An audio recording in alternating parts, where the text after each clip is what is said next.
named Matt. Hopefully you said hi to him, right? You guys said hi to him, right? Good. So anyways, we're back, right? Is everybody present? Yes. And Is your buddies with you? Yes. You guys ready to go? Yes. I don't hear you. Yeah! Okay, we're gonna get started. So, recap. What's it say up here? Character must change. You guys are such good students. I'm so happy. I don't have to go too much. So anyways, the student, right? C. What's that stand for? C is S for? Student. E is for? Expert. And? Exercise. And you guys are going to do exercises today. You guys are going to get up off your chairs and let's go. Okay, no, just joking. I hate to see somebody do jumping jacks, especially on a full stomach. We'll have a mess. Oh. That's fine. Okay, you'll clean it up. See? Wow. Giver. Total giver. Give me a 5. All right. So anyways, you heard my story, right? They called me dumb, stupid, and retarded. Well, guess what? After my wife died, she lit fires on the house. The fire was gone. The house was gone. Went to the bank. Everything was gone. Amazing, huh? What do you think I did? Got back up. Oh my God! No, Got yes, back I up. did. But see, here I did. Yes, I did. It happened. So I had 2 choices in my life to do what? Want to go and blame everybody else, or what? Get back up. Get back up, and that's what I did. I got back up. So instead of calling myself dumb, stupid, and retarded, I'm a real estate agent. Yeah. Yes, for 15 years. I just passed my broker's exam. Cool. Go ahead, give me a clap. Give it up. Remember, I was called dumb, stupid, and retarded. Evidently, I'm not, right? Because I have evidence that what? I made it. But here's more. I had to take the test 5 times.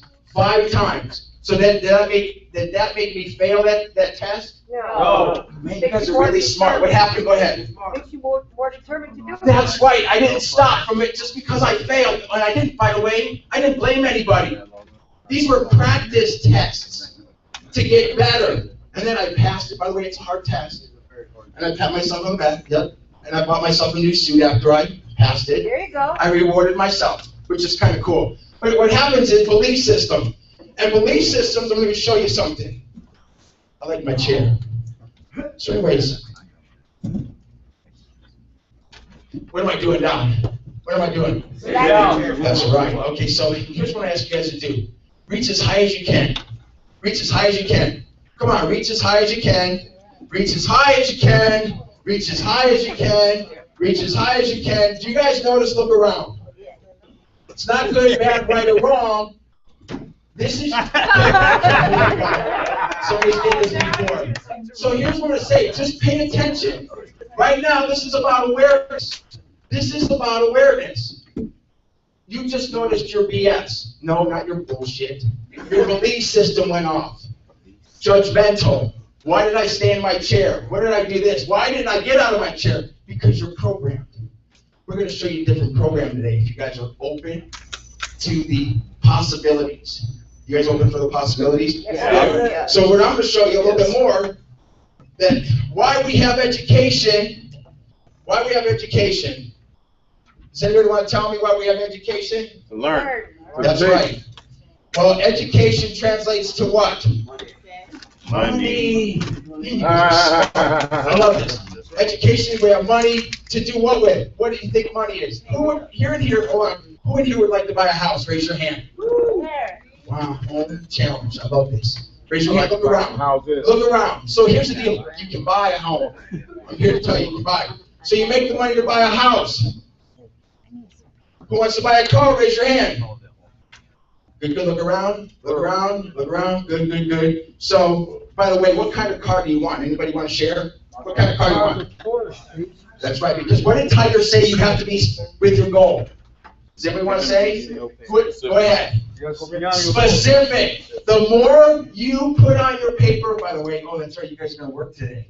Yeah, huh? We're going to give you notebooks so you can write down your screenplay. That's right. You guys are going to have your own movie. This is the exciting part about this. It's just not, you experience it. You heard him teach today, talk. Now you're going to do, which is kind of exciting. Because this is how we learn.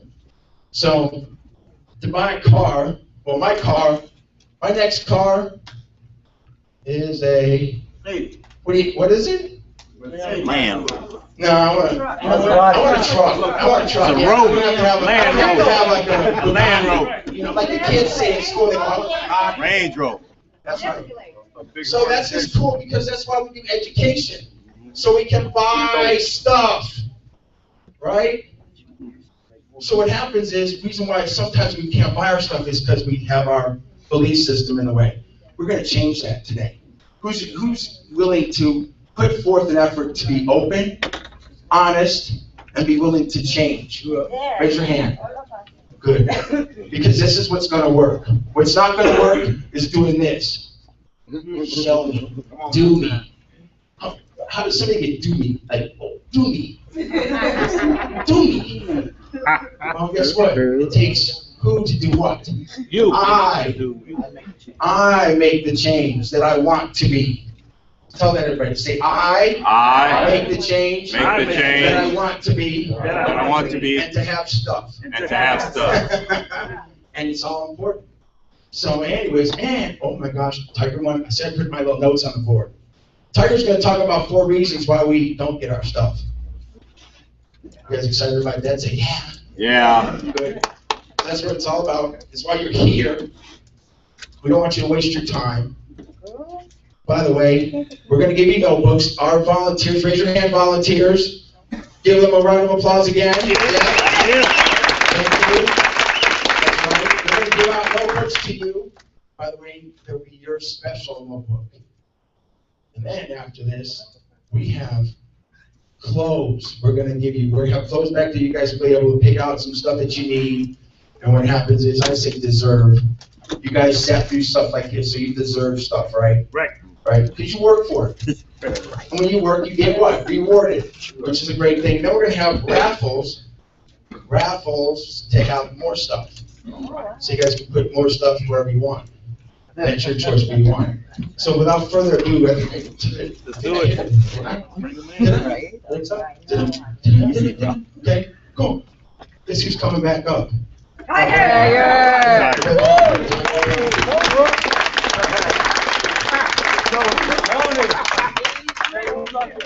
Don't forget.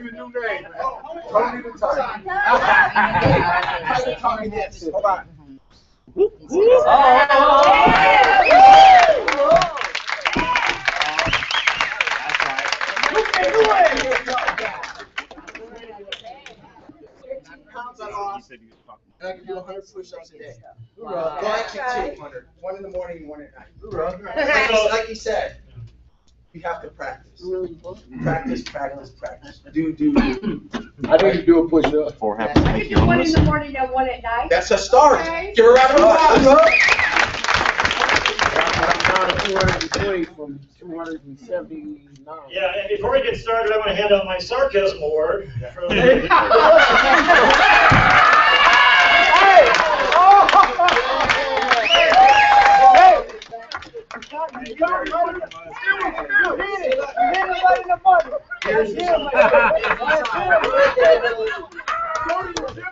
Oh my goodness. You don't even know he got it, bro.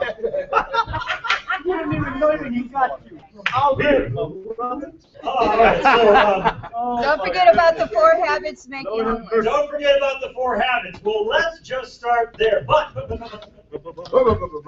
So I started this about 1996. I realized that people who have been struggling for a while, not only did they forget they were human, hence forgot they could learn and change and be exactly what they wanted to be, but you start to get under stuff so long that you just think that is life and struggle.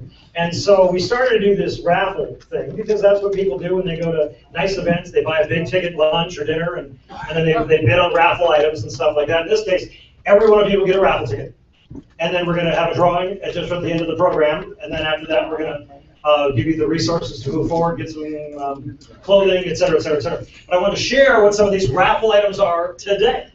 Now, normally what we do are we have backpacks that we raffle. We have bus passes that we're going to raffle. So that interesting you. But when I was out shopping and buying these backpacks, I stumbled upon this kind of grand prize backpack, which is pretty cool if you are doing a lot of here, back and forth from somewhere.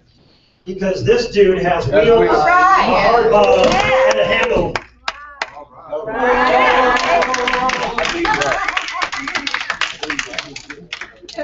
I want to He's crazy. Anyway, so the way that'll work is if you're the winning number, you get to pick whatever you want. Well, have a backpack. Well, then get the bus passes. Or we've really sweetened the pot today because who doesn't want remote control helicopters?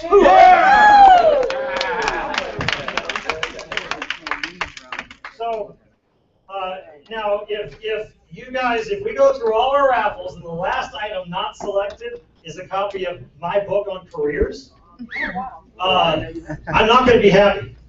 So make sure this goes before at least one of the backpacks. Okay? Or I won't be your friend. Okay. So, we've got this nice $59.95. This is a Timex watch with alarm. And so we got a couple of things. So that'll be the raffle. Okay. But first, no, we got to apply what we learned. You guys are you've already shifted to authors. In fact, here's the coolest thing. So I told you I did Catholic Charities 8 years, had 50 homeless people a night. I did the Shade Tree, did Hero School at Shade Tree about 6 months, helped about 300 to 500 women there. Interesting thing happens at Hero School because for the last 6 months, we were doing it at the downtown library. Any of you guys go to that downtown library one? Right here. All right, it's the weirdest thing, and I want you guys to get a revelation of how much you've already learned, but I don't think you can see it yet. So hold on. Focus, When you're ready. focus. When you're ready. Focus. As you know, you don't always see the changes you make because it's you. And then someone else who hasn't seen you in a while says, "Oh my God, you look so much thinner." Really? You didn't know. You didn't know that you made this change. The most amazing thing about you guys going through this morning is what we experienced, what it was easy to see in the downtown library. Because we invariably have a new group of people, many of them homeless, come in the afternoon. Well, we have those same people pass out at the bus stop in the morning. But the people who came through the morning were so different by the afternoon, they didn't realize it until a new fresh bunch of people came in the afternoon. And then it was the students who come just through the 2 hours in the morning, just the shift in being an author instead of just a watcher. They could definitely see, they were the ones spouting off, "Oh, by the way, you did that. Oh, by the way, you did that." It was so funny to see the transformation of consciousness. So whether you realize it yet or not, because you've just only been through 2 hours, there has been significant change in you. And I want you to kind of own that as you leave here. I want you to not see that you have to go back to the same world, because the world should be very different to you when you walk out the door, even from this moment. Even from this moment. Now, thank you for asking the question. So I discovered 4 things that each of the homeless had in common. But it didn't start out that way, because you had to remember again who I was. I was the son of an entrepreneur who himself was an entrepreneur and retired from it. At the same time, I'd watched a lot of movies. So when I'm walking through a line, I'm not listening for, "Oh, you're from Alabama?" I'm listening for, "Oh my God, you couldn't be an entrepreneur." You see, Stephen Covey said it this way. He said, "We don't see the world as it is, we see it as we are." So when I was walking that line of the 1,800 homeless people there in 1995 at Ethel Pearson Park, I'm the entrepreneur who didn't know the steps necessarily, but I only recognized them when I saw all these people who were just the opposite. So my thought was, if they want my food and my stuff, they want to be like me. So I highlighted the 4 things opposite of being an entrepreneur. So let's say you want to be, who wants to be an entrepreneur? Who wants to have their own business? Well, here it is. Here. Number 1, step 1. Businesses. Now, didn't we talk about Hero School where you get an expert and you're supposed to ask questions like a student? So I heard, you were trying to tell me something?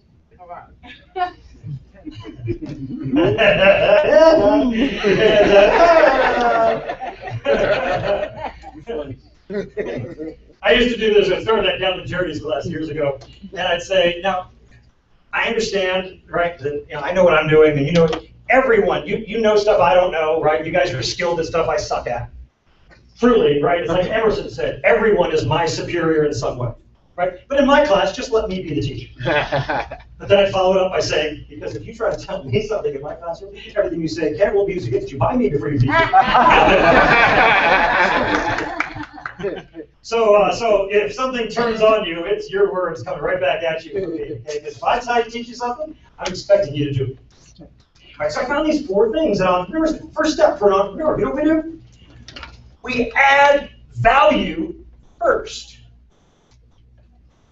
See, when you guys go to a store, you forget that somebody has already invested or risked, which is what entrepreneur really means, risking your own.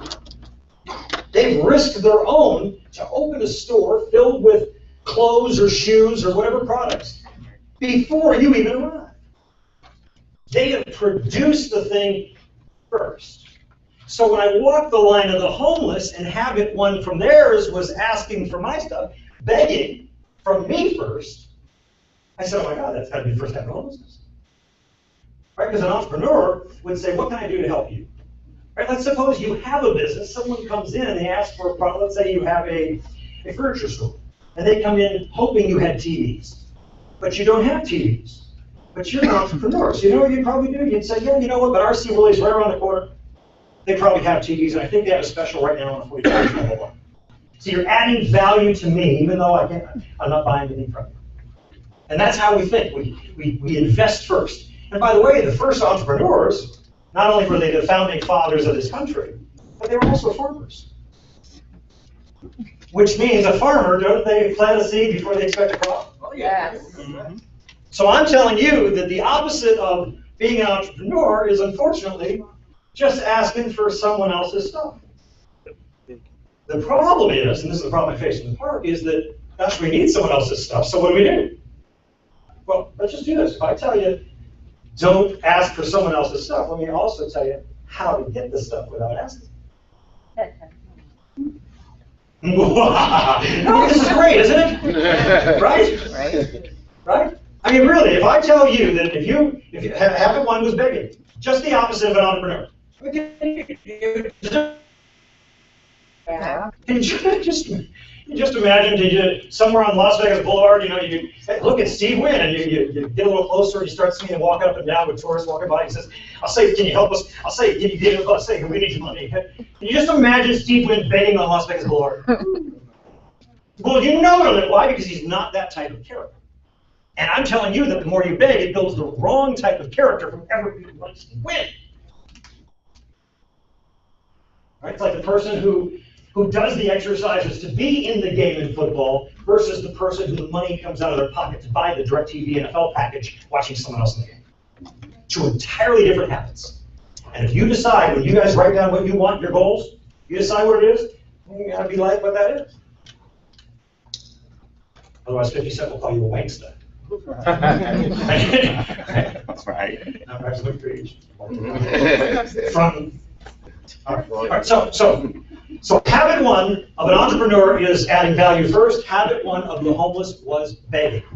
So do not beg. But because this is Hero School, because I'm the author of the curriculum, I'll teach you what to do instead. Instead of asking for someone else's stuff, which we know makes people poor, and dependent. I like this guy, and a lot of people like it when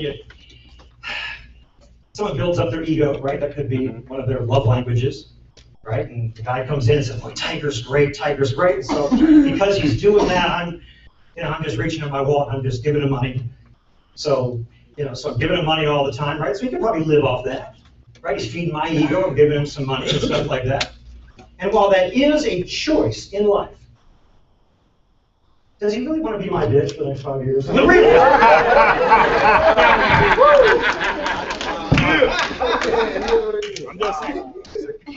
So dependency is an option, but isn't what we really want is freedom, right? And unless you earn it, unless it's yours, you don't get to choose what to do with it. You're always in someone else's line. You're always doing what someone else tells you to do. And so, gosh, you want to talk about your character change, at the end of that long rope we drew, that journey should be, I can now choose where I want to eat. I can now choose what I want to say at lunch. Right? When you pay, you preach. Someone else pays, they tell you how it is. So freedom, I know, there's got to be a deeper, a greater sense of feeling human than just getting by because you're telling someone what they want to hear. Right? You're never free if it's somebody else. It always keeps you dependent. So here's what to do instead. What to do instead is not to ask for stuff, but to recognize that formula from the morning that the person with the stuff could be an expert in knowing how to get the stuff. Right. Yeah. Right. And if you just get the stuff, you stay the same. But if you get how they did it, you can become like them with the stuff. Right. Kind of like a liar believes his own lies. Talk about my dad. Did you know my dad? Right? So here's what to do instead. Instead of asking for someone's stuff, say, sir, love your truck. Who's a Ford fan? I want to make sure we're picking up here. Okay. I love your truck, but instead of asking for, can I have it? Right? Or can I have $5? No, I want to ask you this question. What would I have to do to have stuff like you? I don't want you to answer the question. I only want you to ask questions. It's hero school. I was teaching a relationship class for teenagers, right? And these dudes, right? It was just like high school when I was in high school. Well, first of all, at high school, if you're a boy and you don't have a girlfriend, you can't get one. Right? But if you have one, all of a sudden, everyone wants to be your girlfriend. What is that about? Right? But I realized these guys, they had no idea how to get in a relationship. So I teach them, I said, no, you have to learn from women, right? We covered this a little bit more, right?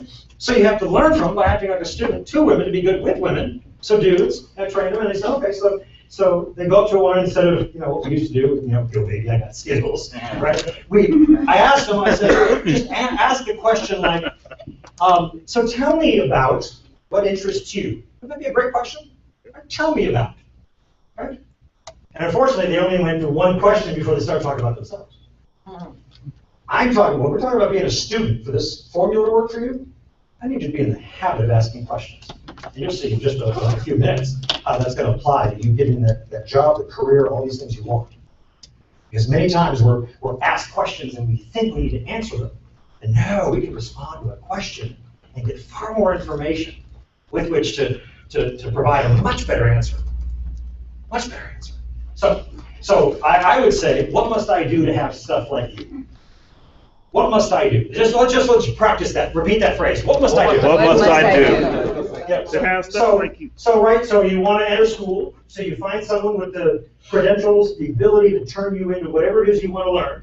Go to them. You can't obviously ask for their engineering degree. Can I have the certificate on your wall, please?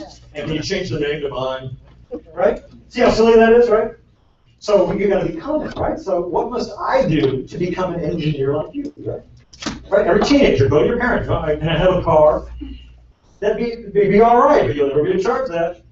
And if you rebel to not be in charge, you'll probably get wrecked. All that crap happens when you don't do it. See this Forrest Gump. So basically, it was Jenny, by the way. Jenny and Lieutenant Dan. They were the two examples of those who were heroes. You need to go back to Greenbow, Jenny. No, I think I'll go to LA and become a Coke whore.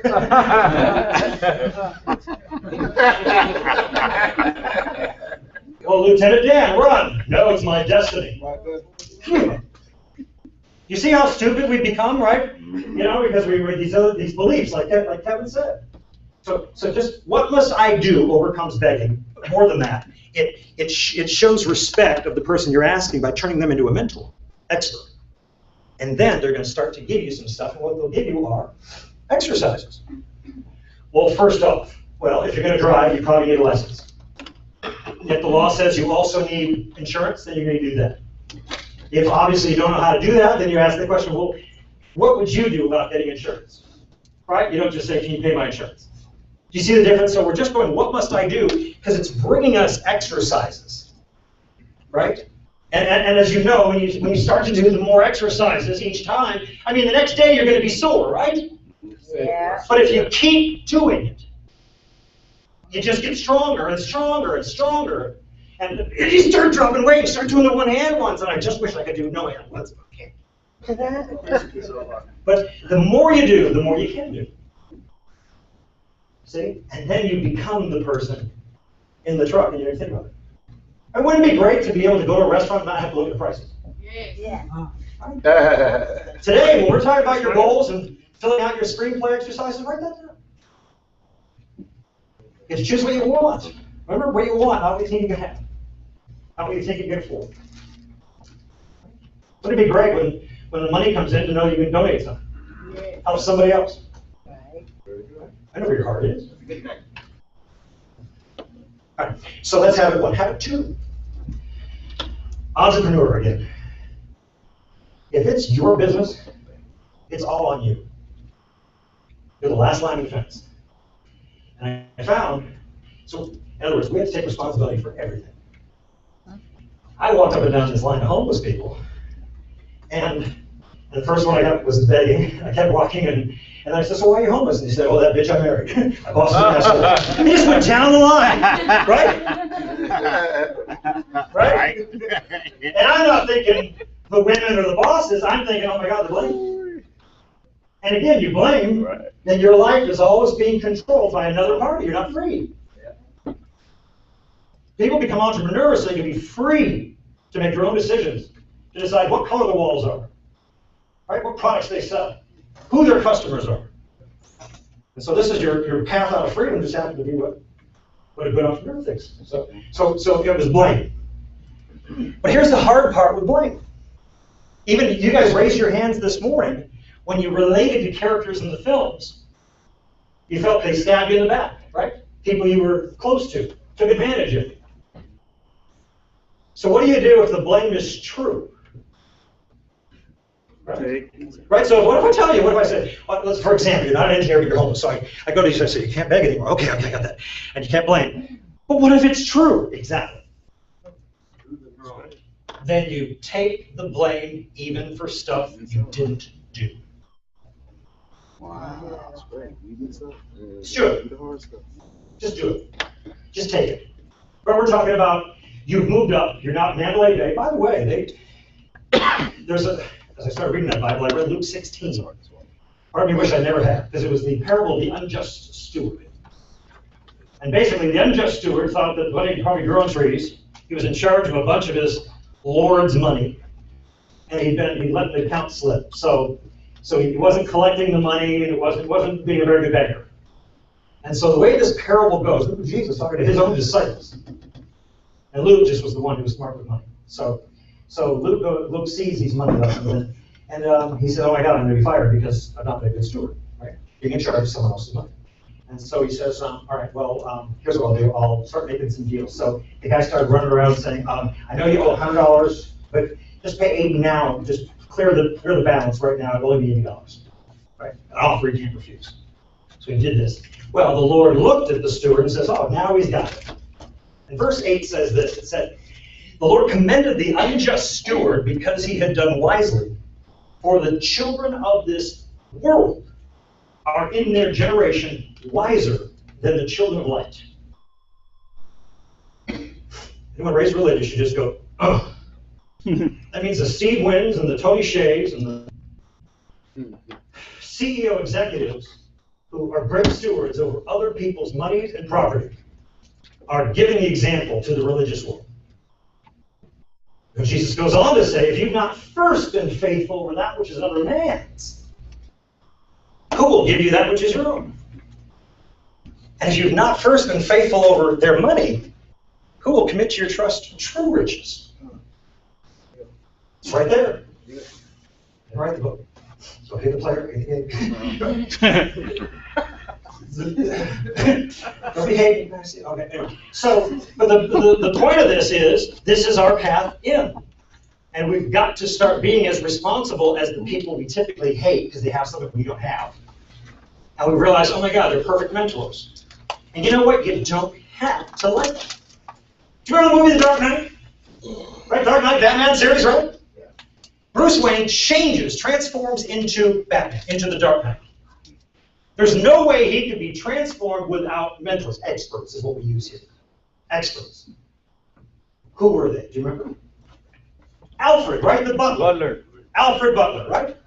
But there was another who is his technology expert. Morgan Freeman, but his character was Mr. Fox, Lucius Fox. And then someone brought up police commissioner, right? Why? Because each one of those little phrases or statements of guidance from an older, wiser person, you can become an expert, but there's one we're missing. The one that taught him how to fight. The one who taught him how to fight, the villain, was one of his experts. No, it's still your turn. We have some movie party this for you. No, the first one, Ra's al Ghul, right? The one that taught him two things, not just how to fight, but how to be more than a man. Remember, 12 years old. Before 12, you did everything an adult said. You were not heedless. After 12, you argued, you tried to get away with stuff, you told your parents you were going straight home, but you went out and did this stuff. Just recognize you're a human being, you've split into two people. Both now need to be fully developed. Your outer self and your inner self. And because of the division, most of us didn't even finish either of them. And that's what this journey is all about. It's this hero's journey is going through there and developing both. Not just the artist on the inside that wants to express itself and has no palette, so you ink yourself. But no, but to use the outer part where you recognize you can't go afoot on planet Earth without earning some money, and you won't be in charge unless it's your money. So you have to start the shop that does the ink, that provides the ink. Right?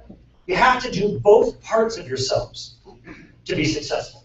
And the idea is by the end of that journey, those two will converge, and you'll know when to play Bruce Wayne and when to be the Dark Knight. But if you're either one, one's going to be in the papers as a hated CEO, rich playboy, and the other one's going to be a villain hunted by the police.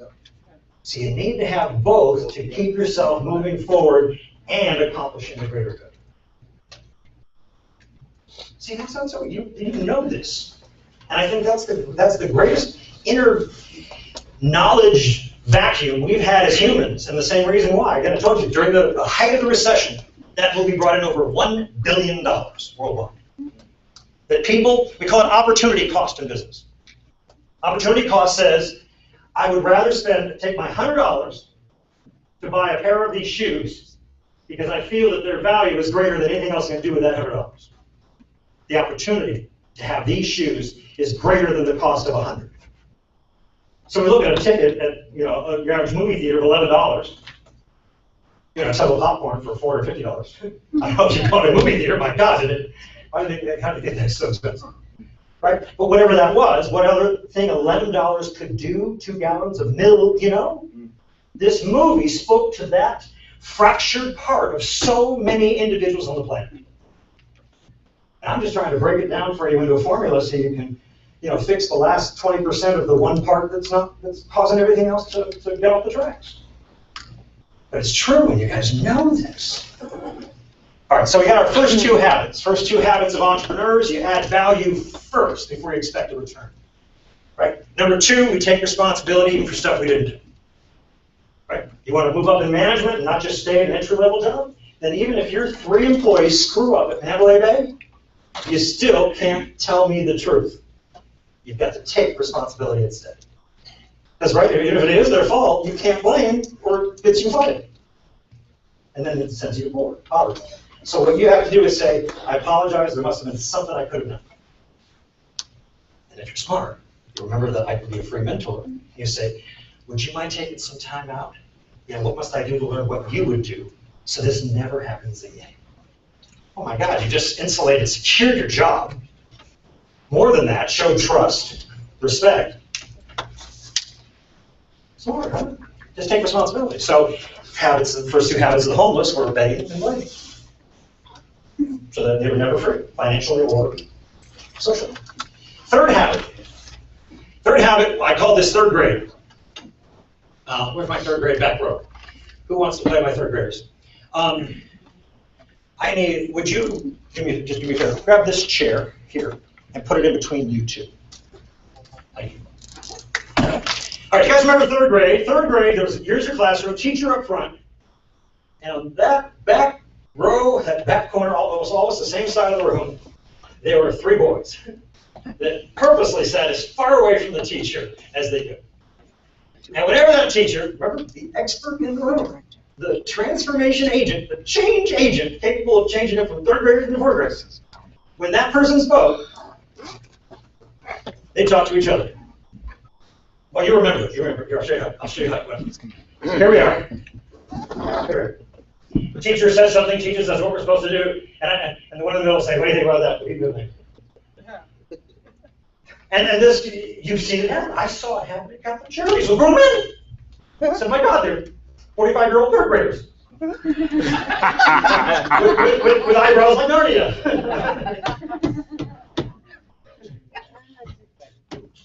But here, remember, there's some depth to this. I call this habit 3 of the homeless, which is just the opposite of entrepreneurs. I call this horizontal learning.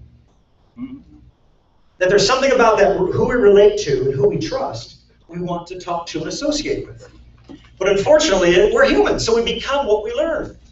And if the only people I talk to and learn from are third graders, I will continue every single year to become a third grader because I become what I learn from you. So the successful path, the entrepreneur has to learn up. We need to constantly find experts, right? This is what moms do with their children if they want them to become human and successful. Is they don't let them go play in the cul-de-sac with each other, they'll never be pro ball players. They put them on a team with a coach. They give them piano lessons with a piano teacher. There has to be an expert. You know, people talk about the problem with video games today. It's not video games. It's that in that room with 8 high school boys playing a video game for 8 hours, there's no expert. So there's no path to understand how. If you go to the wealthy neighborhoods, that's the difference in the poor here. I grew up in the poor neighborhood. But thank God I didn't have kid friends. I know it sounds horrible. But my dad started a business, and he was working 2 jobs. So I was just wherever he had to go after school, I had to go where he went. So my friends were his friends. My birthday party, his friends drinking. It's like dinner and a show, right? So I learned how to slur words. I learned a lot. But what I did learn was, who would I communicate with? I learned to communicate with adults, vertically. While most kids in my neighborhood learn horizontally. Now, I'm gonna jump to an interesting statistic and show you why I figured out this happens. So remember, I don't believe that's natural. I think most of these behaviors, even the traps we fall into, are learned. And something about the awareness of where I learned it gets me a whole lot farther along in overcoming it. So here's what happened. I had this woman working for me. She was I used to call her secretary until someone told me that you had to be a personal assistant. And then I said, well, I'm sorry then. I'll talk to the Secretary of the Navy, and the Secretary of Defense, and I'll call them my personal assistant of defense. I'm just tired of listening to dumb people in high positions of government. Right. Anyway, she didn't have but, probably 14 years old before she dropped out of school. Had a mom with too many boyfriends that were always in and out of the house. Woman had a rough childhood. But I'm telling you what, she was like gifted, like Greek mythology gifted. Like the Oracle of Delphi. She knew stuff that Oprah hasn't heard of yet. Okay? Just gifted genius. I learned so much from this woman's just innate understanding of the world, wisdom. Anyway, so I helped the woman get straight, got a husband, got a new house, got a kid. First day of kindergarten for her little girl, I said, well, I should go. I'd love to go with you to pick her up to her first day of kindergarten. So I did. So I drove her. And I had a Ford Bronco then, so remember the 2 doors, we had a back seat. So we stopped to get out early, like 12 o'clock or so. It was a school in Henderson. We got out, little girl, looks like one of the Powerpuff Girls. Who remembers the Powerpuff Girls? In the city of Townsville. Yes. Saving the world before bedtime. She sits in her little bubbles, sits in the back seat. And simultaneously, without thinking, the 2 of us, the mom, and we just look in the back and say, so what did you learn your first day of school? And she smiles and she says, teacher taught us, don't talk to strangers. And in my head, I'm thinking, how am I going to get a job if I don't talk to strangers? How am I going to get a client? How am I going to talk to a customer if I don't talk to strangers? That top gun came up. I didn't know what to do. I was overcome with this. And I'd heard it too. How many guys heard don't talk to strangers? Oh my God. How many of you guys heard this morning that humans become what they learn? How many of you guys read the statistics, the survey from Boston.com that surveyed Americans, a sample of like 700,000 Americans, and found out the #1 fear amongst Americans was public speaking? I mean, number 2 was the IRS, number 3 was death. That's fear. Then you get to spiders, heights, number 6 is my ex-wife, right? You get to all these fears of Americans. And how is it possible that 81% of Americans, more than 3 out of every 4, are afraid of public speaking? Not afraid of public speaking. They're afraid of public speaking to people they don't know. They're afraid of talking to strangers. Humans become what they learn. If you learn plumbing, you become a plumber. Learn law, you become a lawyer. Learn engineering, you become a engineer. So here's what I discovered. It was advice to try to protect people, and I got teachers still trying to defend. Well, you're going to be protected. I said, have you read the statistics? Have you watched a Chris Rock special? Right? Right? But more than 84%, I think, this year, right, of child abuse happens with a family member or someone in the home. Right. Don't talk to Uncle Harry. Right? I mean, if we're going to go by the data, right? This is where we have to take responsibility for our own lives and not use somebody's research or good idea as a get out of doing what we know card. But let's let this play out. So let's suppose I didn't intervene with the girl. I mean, you know, Beyonce did not get hooked up straight. But there are thousands of girls. I mean, my first wife, older than me, lyric coloratura, we were singing the same opera together. I was not a soprano. I was just wondering that. Get you more frosted flakes, sir. It's just really, is it that hard? So, I think she got 3rd in a Met audition. You know, automatically you're going to get a contract singing somewhere. Too afraid of being on stage with people she didn't know.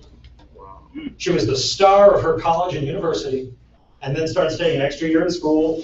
It was hard for her to get out. And then eventually, instead of her overcoming that fear of strangers, she eventually became a nurse. I think now she sells Avon. What? I mean, did you see these things, how these things go?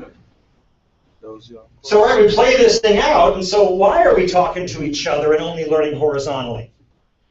Because more than 3/4 of America's children were taught exactly that, and we trusted that teacher. And we weren't, if you will, developed enough to work it out for ourselves. So I'm telling you, ladies and gentlemen, whatever you think you know, go back and be a student and work out the rest of it. Because it'll limit you, because we become what we learn. So learning horizontally was what I found out with the homeless. What I found with the people who became entrepreneurs, they learn vertically. Right. 4th habit. I call this being unteachable. Right? It was just some people are just hard-headed. But even at that first group, 1,854 homeless people in a park, when I see Quentin back there who was in that park, at like 17 years old with like blonde hair from too much peroxide. Quentin now is an attorney with an MBA. Yes, Quentin, yeah, let's just give you some. He deserves really the applause for having endured me for that. But we were in that park, right? And we found that as soon as we hear someone coming to you then for advice and you tell them, well, just do this, you know what they do? They want to tell you why it wouldn't work. Right? They want to tell you a story. Right? They want to just, well, I can't do that, or that'll never work, or whatever. And I'm thinking, you see, well, it happens, right? It happens. And by all means, we have a story to tell. But the time to tell the story, especially now today in Hero School, is once you've written the new and you've accomplished the impossible. That's a story that Oprah will publish and it'll be turned into a movie and you'll get paid for it. But the story you tell when you enter the Shade Tree or Catholic Charities will only get you more friends with incomplete stories. And unfortunately, if you don't know the 4 habits, the reinforcement of those stories will keep that person in the same place regardless of where they go.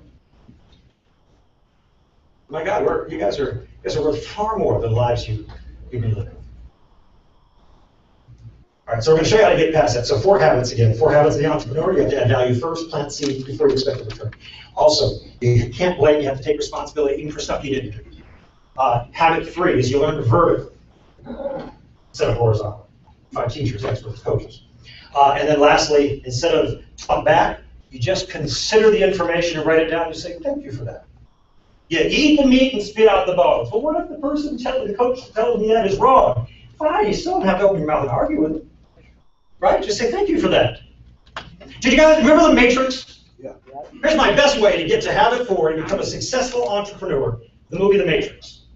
Morpheus, the expert, right? He's the change agent that helped Trinity, all the different people that got unplugged from the Matrix, right? And now he's working with Neo, and he's in the dojo.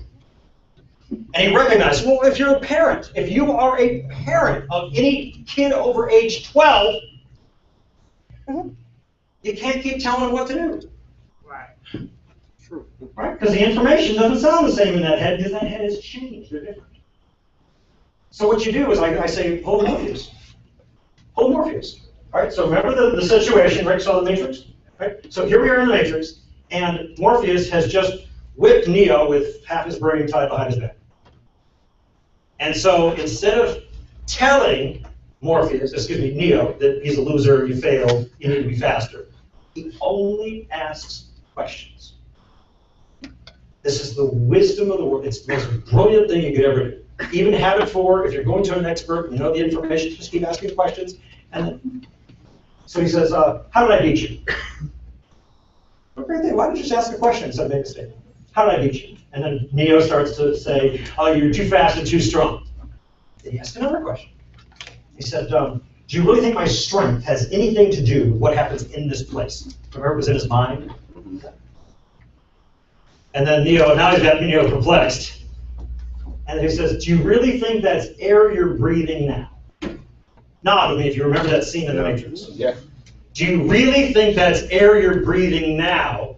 And the response, nonverbal response that Morpheus got from Neo was that Neo actually did believe it was air, even though it was a computer program. But there was a non-judgmental reply from Morpheus. He just said, you do. So part of the wisdom of habit 4, makes you a great entrepreneur, is allowing people to be wrong or think a different way, think differently than you, without judgment. You say, you do think that way. Well, you don't have to convince them to your side. Right? Obviously, if things aren't working, you hope they come to your side. If things aren't working for you, but just go, you do think that. Oh, okay. You see that? So, but the problem with the other is someone wants to tell a story because they need to be heard like oxygen. Covey writes that in the 7 Habits of Highly Effective People. He said that like oxygen, we need to be heard and understood. Right? And yet, if you're in a place of control, if you're in a place of confidence from what you've done, if someone tries to tell you that doing more push-ups will not make you stronger, just go, Go, how's that working for you? Right?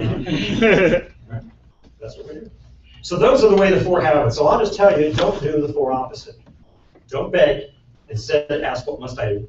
Don't blame. Take responsibility, even for stuff you did. Number 3, find experts and mentors. Separate yourself from winning horizontally. And then number 4 is don't talk back or tell a story. Instead, just say, okay. Let's practice that. Okay. Okay. Let's do it again like a choir. Okay. Okay. You suck as a choir. Try it again. Okay. Okay, now do it like a cult. Okay. That's just creepy. Okay. You know, the graveyard horror movies is when they have kindergartners come in and sing. Oh, when you hear the kindergartner track, you know something bad's going to happen. Kindergartners creep me out. But anyway, all right, so you got through that? They got the 4 there, right? Okay. So now, here's where we're in this understanding that these habits are the same as learning engineering or accounting. There's going to be an opposite that you should learn. So when you're tempted to do something you know you shouldn't, just recognize that there's something you should be doing, and even if it hadn't hit your brain yet, it's in there. Right? So if you're tempted to do something that is sending you away from what you really want, stop and say, what is it I'm supposed to be doing? Just take one hesitation moment. What is it? And then it'll come to you. for those, we talked to a bunch of you guys who said you were raised religious, and Jesus and Paul tried to teach the same thing. He said, judge not lest you be judged. But Jesus, you judged, and you said, yeah. But he didn't come back with judgment, he came back with solutions. Paul said this, he said, you guys are talking about all these people doing this and people doing that. He said, yeah, but didn't you know that if you're a human being and you have a judgment for somebody else, you're guilty of it? It's an indicator of our own selves, right? If I say, hey, putting on some weight, that means it must be I'm putting on some weight. So that's why Jesus said, don't judge. First, work out, get rid of the issue in your own life. Then come back with a solution. Say, hey, have you tried this exercise program? Have you tried eating this way? We're never supposed to judge and criticize because all we do is tell ourselves. Right? I wrote a big chapter on this in a book because I saw these in the justice system. Let's talk about the justice system just for half a minute. In the justice system, it should have been the justice system. Instead, it's been the accuse and win system. Okay? So, unfortunately, we've shifted to accuser, which actually means Satan in the original language. We've shifted to accuse, accuse, accuse. And there was a time when I said, I just got frustrated with it. So I started picking out accusers throughout the nations, usually district attorneys. And you know what happened? I waited long enough, and Nifong in North Carolina, who falsely accused those Duke students, was guilty of the same thing that he accused them of. Then Elliot Spitzer in New York, rooting out corruption for a decade, building this entire legacy to become governor, and he's guilty of corruption. And you go down to John Edwards, you go down this whole list. So just be careful. When you start to judge, first judge yourself, and then you won't be judged. Yeah, don't fall into that trap. It's just too easy to feel like you're insulated from, from judgment. Got it? Good. Now I can move on. Go to church for that. Okay. Now we need to talk about money. Money. Show of hands, who could use more money than you currently have? Why aren't both your hands up? There we go. All right, so we need to talk about money, but Hero School has kind of a different definition for money. So when I ask those of you who've not been to a Hero School, when I say, what is money? When I ask that question, that's the first thing that comes to mind. Give me an answer. Power. Power, freedom, what else? Yeah. Choices, success, what else? Security. Security. Greed. Options. Freedom, change yourself and others. Good, good, good. What else? Options, yes, you have money, you have choices, right? You got $444, you can be at the Bellagio, you got $44.95, you're at the Motel 6, and we'll leave that up for you. You got $4.25, you're probably, yeah, sure. Anyway, so, yeah, choices, right? I would call it living instead of existing. Okay, sure. Security, all right. Now, remember, Hero School is a character-centered class. Meaning, while in the movie you're going from point A to point B, the goal is for you to become the person who wins, change your character by the time you get to B. So it's not about getting to LA, it's about becoming the person who can work and get paid in LA. Not with me, right? So I needed to find a definition for money that tied itself to accomplishing that, to character. I mean, you talked about that. You could put your money into a class and help learn, right? You teach yourself something and become more. Sure, so you use money that way. So we came up with a definition. What was money again? And I remember the first time the words came out of my mouth, I didn't like it. I said it this way. I said, my God, money is my life. So if I come up and I say, money's your life, you can say, no, it's not. And I said, what are you talking about? We don't like this definition, but you can think about it. Right? They ask us to work 40 hours a week, maybe. Unless we're those slack French people who only have to work about 28 hours a week. But if we're in this country, we work for 40 hours a week. How many hours do you live every week? Way more than 40. 24 times 7. Everyone with a smartphone and a calculator. Close. 168. Those who fuck math. But we'll have remedial math. Actually, we brought remedial math for everyone. Before you leave today, those of you who not only did not pull out your calculator, but who didn't get it right, we actually brought laminated study guides to catch you up with some of the things you may have forgotten. Junior high and high school. So make sure you get one on the way out, okay? Math, English, Spanish, cooking. Okay, all right, so But think about it. You live 168 hours, and we want you to work 40. And literally, we think that's our whole life. So we exchange, really, though, think about this. You're exchanging a week of your life.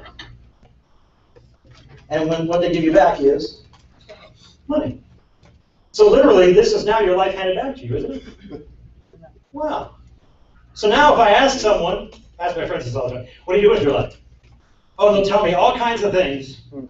All I have to do is check their check register and their cash expenditures. I said, no, you're doing a lot of orange juice. And let's see, there's the sports bar where you're doing the video poker. That's what, no, you weren't hiking, because what do you do with your life? So we start with this definition, money is your life. So we get you to start thinking about, once you've exchanged a week of your life in what you can do now, it allows you to turn it into a form that allows you to buy what you want to have in the future.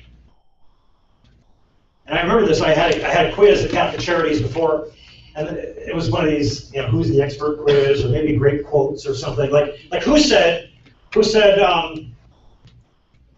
gosh, so many great quotes. I'll give this one. Who was the author of the idea the rich get richer and the poor get poorer? You've heard it before, right? Yeah. Who think of George Bush? It's actually after Aristotle. No, before. It's still your turn, but we have some lucky parties.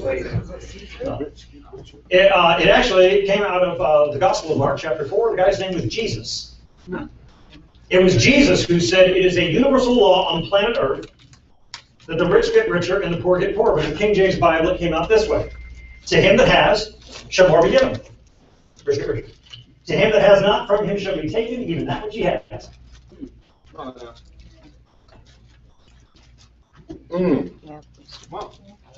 Oh, I wish I wrote the book, but I didn't. Sure is. You're speaking. So all we can do is choose who would rather be rich than poor. Great. Well, let's learn from the rich how to be rich. Phew. It's like going to Sunday school. You ever been to Sunday school? Oh, yeah. I heard about this whole Sunday school phenomenon. I said, what do they teach you? I said, oh my God. They're teaching you how to be sheep, which is an animal. So when I read the book, you know what it says? Jesus was teaching his disciples, says, no, to be wise as serpents. Harmless as doves. You don't have to rip off the sheep, but you got to learn how to protect yourself from people who are good at money and good at everything else. You don't have to judge them for not being as good as you are. Right. You just got to learn what they know. Right. Just learn what they know. So also see that. Sound like healing. But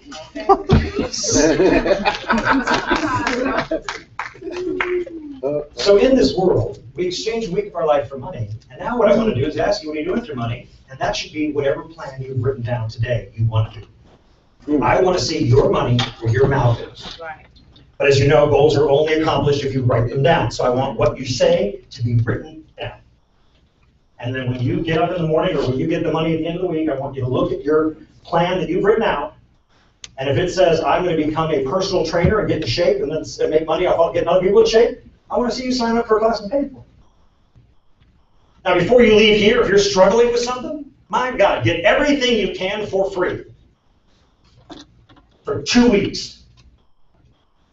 But after 2 weeks, you better be struggling to find a way to be paying for the value it is. Right. Offer what you can, work, exchange, don't just beg, say, look, is there something I can do in exchange for, I need this, Right. but is there something I can be doing to earn it? Right. It's the only way to start growing, putting those free molecules together.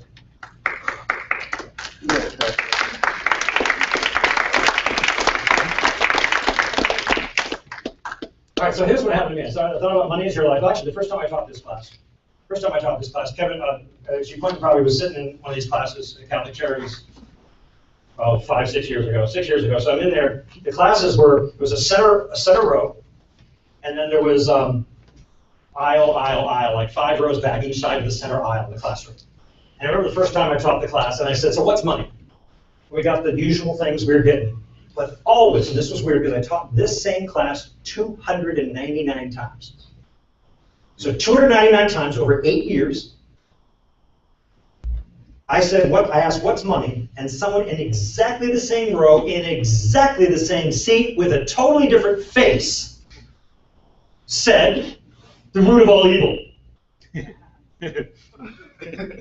Now it gets better. No sooner had this person in exactly the different face, different person, said exactly the same thing. And he said, you don't think I don't believe in spiritual things? I'm almost here in kindergarten saying right now. I said, no sooner had this guy said that money was the root of all evil, that on the opposite side of the room, third row, center seat, someone else stood up and said, no, the love of money is the root of all evil. Have you guys heard that? Yeah. So you know what I did? I bought a Bible. And I opened it, trying to find out who taught him that, and if it really said that. And sure enough, I opened it up. 1 Timothy chapter 6, verse 10. The Apostle Paul, as an expert, the wise teacher, trying to create another Paul out of a guy named Timothy. And Timothy was a whiner.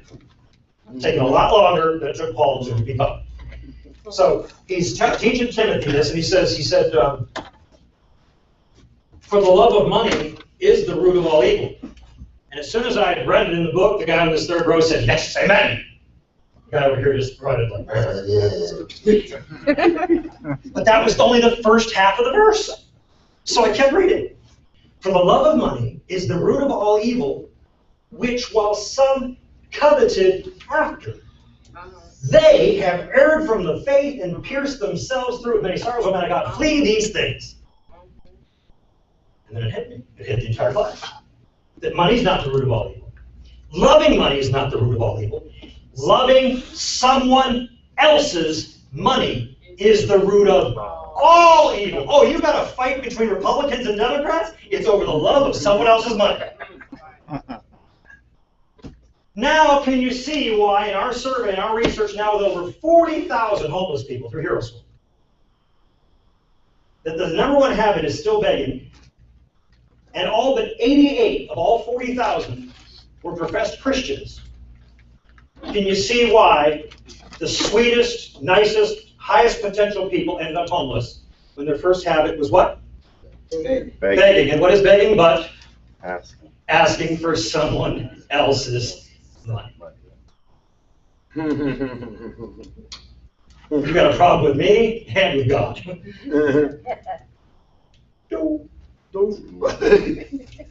Yeah. Yeah. Covetousness. Right? Covetousness is the problem, right? It works for money and wives. Right? Right? Right? You can't just say, well, no, I never mess with your wife, but I want your money. Think about it. Come on. These things have all got to add up for it to be a truth. So this is why we have to get past that first habit and add value first. And what I teach you, who remembers what I taught you to do instead of asking for stuff? What do you ask instead? What phrase? What must I do? One more time. What must I do? What must I do? Okay? And I don't want you, and you got to train yourself, right? If you've been trained to look and see what someone else has and want what they have, or that's called covetousness, it's a problem. So instead, I want you to look at those things as things like the Terminator, where you're seeing the kind of things you like, and building yourself a scrapbook. Write down first the things you like, and then pick your car. Don't pick my car. Pick from 5 people's cars that interest you, and write down the one you want, and then target what you rip. Not myself. Great way to insulate yourself from falling into that trap. Are we good there? Yes. All right, now let me tell you the really tricky thing that happened. So if you've ever had a rich grandfather from Ghana or Nigeria die and leave you $20 million, have you had that? I get those emails all the time. So apparently I had this, you get these emails, so there's this whole email scam from other countries where they say, oh, you had a rich relative die, left you $20 million, all you have to do is give us all your credit card, all your information, we'll give it to you. Wow. Well, in one of those things, I got this email. Listen to this. From India, And I automatically want to start talking like Deepak Chopra. I listened to one audio from Deepak Chopra, Magical Mind, Magical Body, and now I understand that we are going to do this. It's a quantum mechanical body. So anyway, I got this email from India. I got this email from India, and he says, hi, and he started to, tell me how great I was, because they were using some of my messages that were on the internet to help solve problems in their schools or whatever they were doing in their villages. So he's telling me all these stories. I could have made them up. And he says, well, we have a ministry. And we take care, we help lepers medically, and we teach children in these impoverished villages in India. I didn't think they even asked for any money. So you know what I did? I just wrote a check for like $200, and I mailed the check to India. And forgot all about it. About a month and a half later, I remember where I was, and I come in maybe a little late, grab my mail, walk right into my classroom at Catholic Charities. And I start to see my mail, and I sat at my table as I was getting my stuff ready. And here's this envelope that looked like it swam here from India. Right, stamps, everything's all, but tons of stamps and all this stuff. And I'm thinking, oh my God, this is the best stamp ever. Right, because they actually sent you an envelope, right? Now they're going to send you pictures, and sure, open up, pictures. I said, if you ever want to do like mail fraud, it's perfect. Just make sure you have to travel to India and send the thing back. So I got all these photos from India of children and lepers smiling because the lepers are getting this, there's a nice letter attached, but the lepers are getting this medicine, the children are being taught, they got school clothes on, matching clothes now, they've got whatever. And I'm thinking, this is so great, this was worth every dollar. And then I got to like photo number 5, and these children, probably 60 of them, were all standing around and holding up a banner, a massive banner this wide, my name on it, in a village in India. And they tell me that I bought them all this stuff for over a month, I have medicine for a month, fed the kids for a month, 4 kids, 67 lepers. And I'm thinking, oh my God, India is like the best value. Right, $200 downtown, we'll get you some time with goats. It doesn't go very far, right? I'm feeling like, wow, what a great investment, right? But then something else hit me. While I was standing in Las Vegas, in Catholic Charities, teaching a class, I was also in India, putting medicine on lepers, and feeding and teaching children. Right, because if your money is your life, then when your money starts to be divided and sent out, you can be in more than one place at the same time. It's true. I had become omnipresent.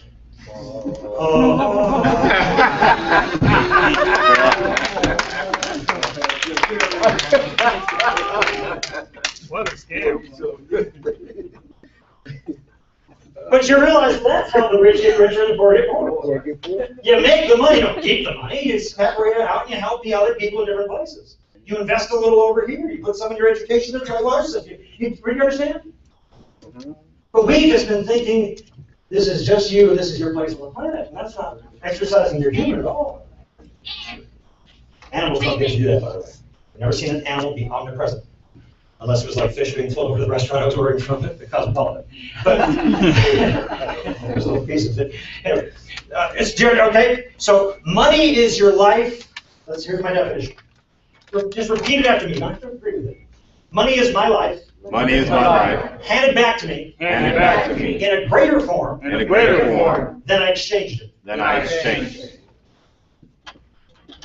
Because with your money, with your money, you can buy food you can't grow.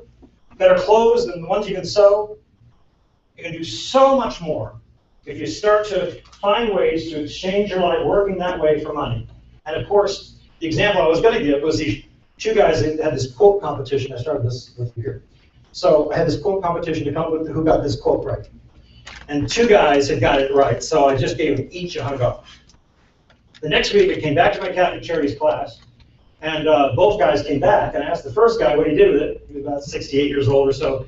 He said, man, I had 4 buffets. The other guy, now he came into the program at Catholic Charities. Someone had not just taken his wallet, his ID, as you know happens, and we're going to work on getting some of you guys' ID who asked for it. They took everything. he was like wrapped in a sheet. I call it swaddling clothes. And so he came into the classroom. I mean, it's embarrassing. Well, he came back nearly in the same situation about a week later, except that he brought to me a receipt for having paid for a class at the College of Southern Nevada to become a personal trainer. Now you see two guys each get the opportunity cash. They each earned it. It's their money. They can do whatever they want with it. But one guy decided to build his future into what he wanted. Right? And the other guy just tried to satisfy or take the edge off the life he was currently living. And that will always be our choice. That will always be our choice. Now, part of the handouts we're going to give you today, I'll tell you what we have for you. And then we're going to knock out the 7 steps to the job you want. Here are the handouts we brought. I had a question posed to me the other day actually it was in your Larson school. Someone asked me, how do you stay motivated? Right? Have you ever had trouble being motivated? And I'll tell you, I use a little trick. In fact, I call it outwitting. I got that from an English translation of Nietzsche from the 1800s. He says that you become successful through self-control and self-outwitting. So here's how I interpreted that. I interpreted that there's always someone we listen to. Most of the people I listen to are either fictional characters in movies or from quotes from dead people. Right? So I found a quote from a dead person that I really liked. And it was from Ian Gray, and he says this: the successful person has the habit of doing the things that failures don't want to do. That doesn't wake you up, right? That doesn't take the slack out of your rope. Right? But it's true, right? If the more you do, the more you can do, then the fastest way to failure is only do what you want. And the only way to success is to do what you don't want, but have to. So if you want to become more muscular, physically fit, if you bought the Arnold Schwarzenegger Encyclopedia of Bodybuilding, right? Right, you little girly man, right? Right, so if you want to be, right, then you're going to have to eat food you don't like, get up earlier than you want to, and do exercises you don't like, right? That's right. Because if you only get up when you feel like it, and eat what you like, nothing will change. Right, so it's like an axiom, right? To be better, we have to do what we don't like. But that's not enough. That's only half the deal. That's something I believe in, I agreed with, right? Your scripture might be a scripture, your scripture might be Greek philosophy, it might be a movie quote. So here's what I did. I've given you a form here that allows you to use this quote on yourself. So, sir, there might be something you want, but you have to do what you don't want to get what you want. Right. So I've got a form for you that allows you to put your name in here. So it says, here's this: the successful person has the habit of doing things failures don't want to do, just on your goal, whatever goal you write down. And then you put your name in this little box that says, so, what's your name? Joe Kidd. Joe. So, Joe, the things you don't want to do are the very things you must do first in order to succeed. And you put this right next to your bed at night. You might photocopy it, put it on your fridge, put it wherever you can, wherever you see it every single day. And then eventually what's going to happen is you're going to train yourself. You say, oh, I don't want to do that. And then all of a sudden you're going to get happy because you know you've just got the instruction of what to do to become successful. On the back side of that sheet, you'll each get one of those, I have what are called the hero's exercises. So about a dozen strategies from movie, the core strategy from the movie to accelerate that success. Got it out of me if that's okay. Here's what else you'll get today. We printed off the 7 steps to the job you want, which we're going to go through right now. I'm not going to hand you any more documents or you'll read them and not listen to me, and then my heart will be broken. So on the back side of the 7 steps, this is great, right? Because if you've been who's applied for a job just can't seem to get it. Yeah, this will tell you exactly the 5%, the one little thing you're missing. And you'll see it so easily just by referring to this. So if something's not working out, if you're applying for a scholarship and not getting a scholarship, just go through the list and you find out exactly what it is. But I'll explain it, you'll get this. But on the back side is my little formula for money. That even if you only could get a minimum wage job, right? You have to complete some things in order to work in that career as a nurse, so you just need some sort of job to make things work, and all you can get is a minimum wage job. If you use this formula, you can still have a 401k, you can be a donor, you can have a savings account, rent, utilities paid for, cat bus, food, toiletries, and an extra $108 at the end of the month. If you follow the formula. If you don't, I don't care if you're making $100 an hour, and you'll be broke. Right? Because today, the world is so complex, you need to just follow a formula and do what's written, not just keep doing what you feel, or what you used to. So anyway, both of these are going to be on the same sheet of paper, you're each going to get one of these. And then finally today, we have a survey within a free employment clothing suit opportunity. This says, get fresh men's clothes. But if you're a woman, you might want the backside. Get fresh women's clothes. Okay. So in other words, if you need slacks, not good shoes, dress shirt, fill it out with the sizes you know as best of your ability, print legible so someone can call you back to schedule the appointment to get you set up to get you your clothes. Okay? But fill it out as complete and neatly as you can before you leave here today. I'll pass these out here in about 45 minutes when I'm done with the 7 steps to the job you want. So are we ready for the 7 steps to the job you want? Yes, are there sir. any questions at this point, right now, that are just, you just got to ask it? Is there a question? What do you got? Am I that thorough? You want me to pause for station identification? I got one question. Okay, I'm ready for you. If I don't win your book today, where would I purchase it at? Amazon. Amazon.com. And then where would I reach you at? You'd reach me through the Hero School office number of 702-795-7000. I got that. Or online at heroschool.us. Okay, and then ask for Tiger. And you can follow us at Facebook. Which one would I ask for, Tony or Tiger? Well, if you want to get on my list for people I'm going to kill the next couple of days. I know. All right, so here we go. All right. So no questions. Let's go. 7 steps to the job you want. What do you think step 1 is? Find out what the job you want is. Decide what you want. Yeah. Right? Okay. So have you quizzed yourself lately though? Because you might have something very general. I want to work in healthcare. That's not it. You've got to say what position in healthcare. You've got to target both the position and the company you want to work for.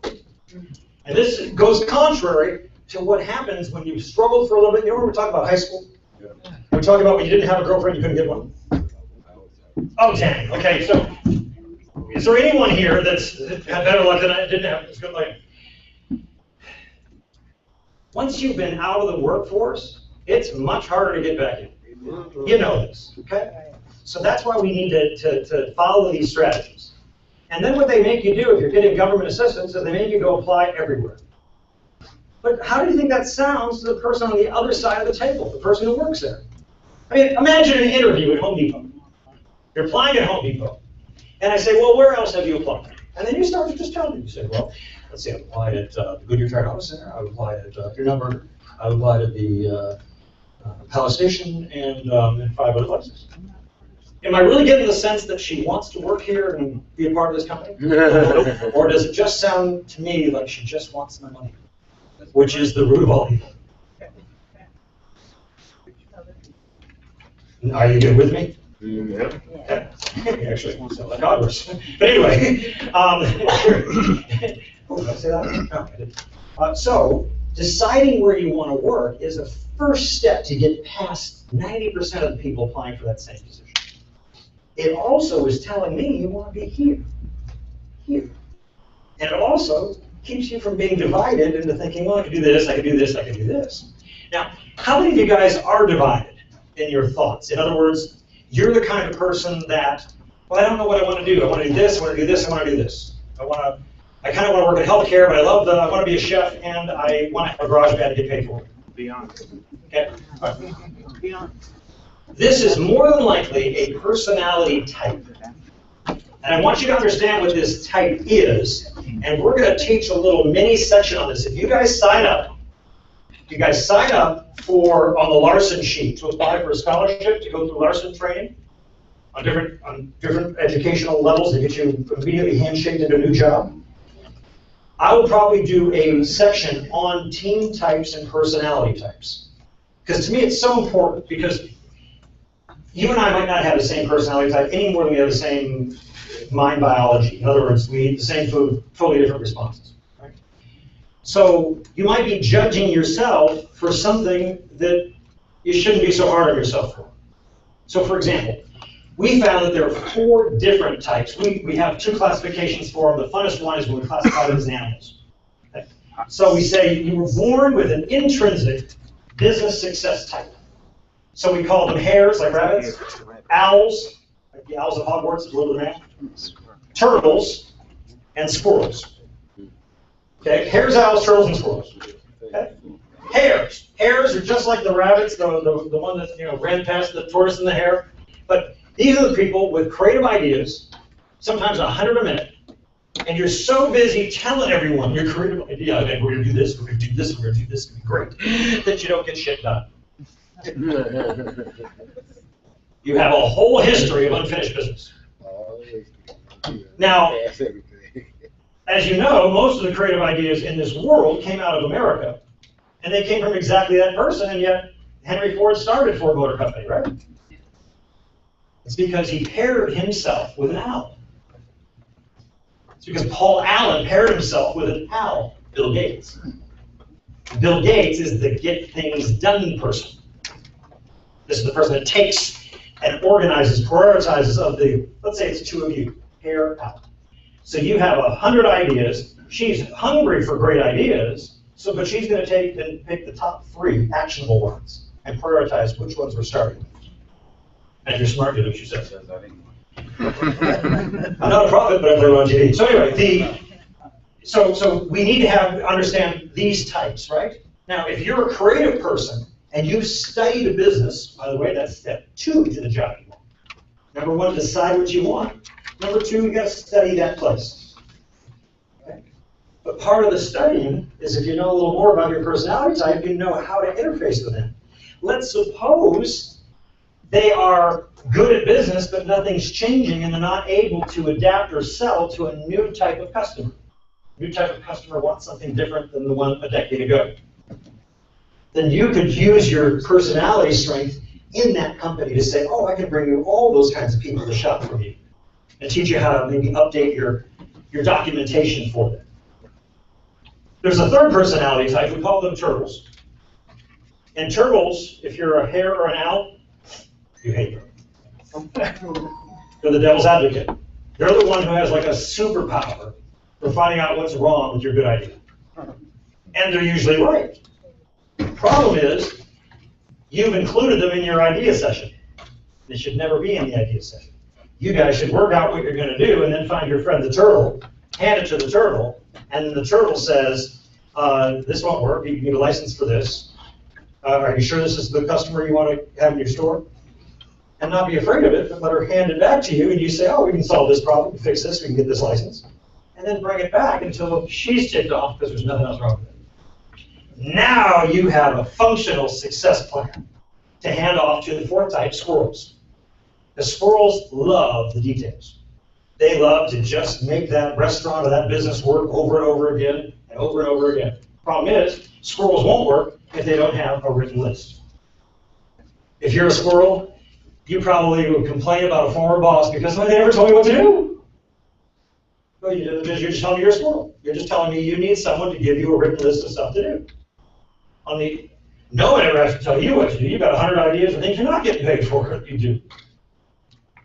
But you don't get anything done because you don't have this process. So there's so many different ways we can understand ourselves, and I think we'll do a module right here at Larson if you want to sign up, where we can teach you the ins and outs of this. So you not only know yourselves, but you know who you need to work with and in what way to make sure every one of your steps counts once you get into that company.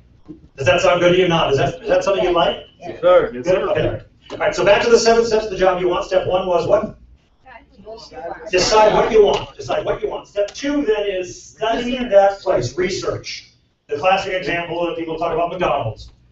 And Ray Kroc, when he was still alive, he interviewed some MBA students, Masters of Business Administration. He said, so what business am I in? And they laughed. I said, burger business. And he says, no, we're in the real estate business. It's a clue. Yeah, no, real estate business, because if you think, their whole purpose is to own the property that a McDonald's sits on.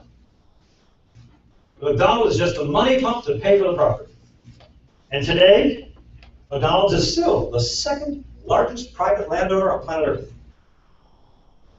You guys know who number one is, right? Catholic Church, number one. The Catholic Church. No, how many of you guys have ever stayed at this shelter that's called Catholic Charities? How many of you guys ever asked or researched to learn how to be good at real estate? That's just stupid. No, think about it. Think about it, right? Your head is in the shelter, right? You gotta be, there's a deeper, you gotta start seeing yourself as author to this movie, not just a watcher. An author of your own life, not just a watcher. That when you get a job, it's not just about exchanging your life and getting some money, it's about exchanging your life and getting some money and getting a free expert to move up.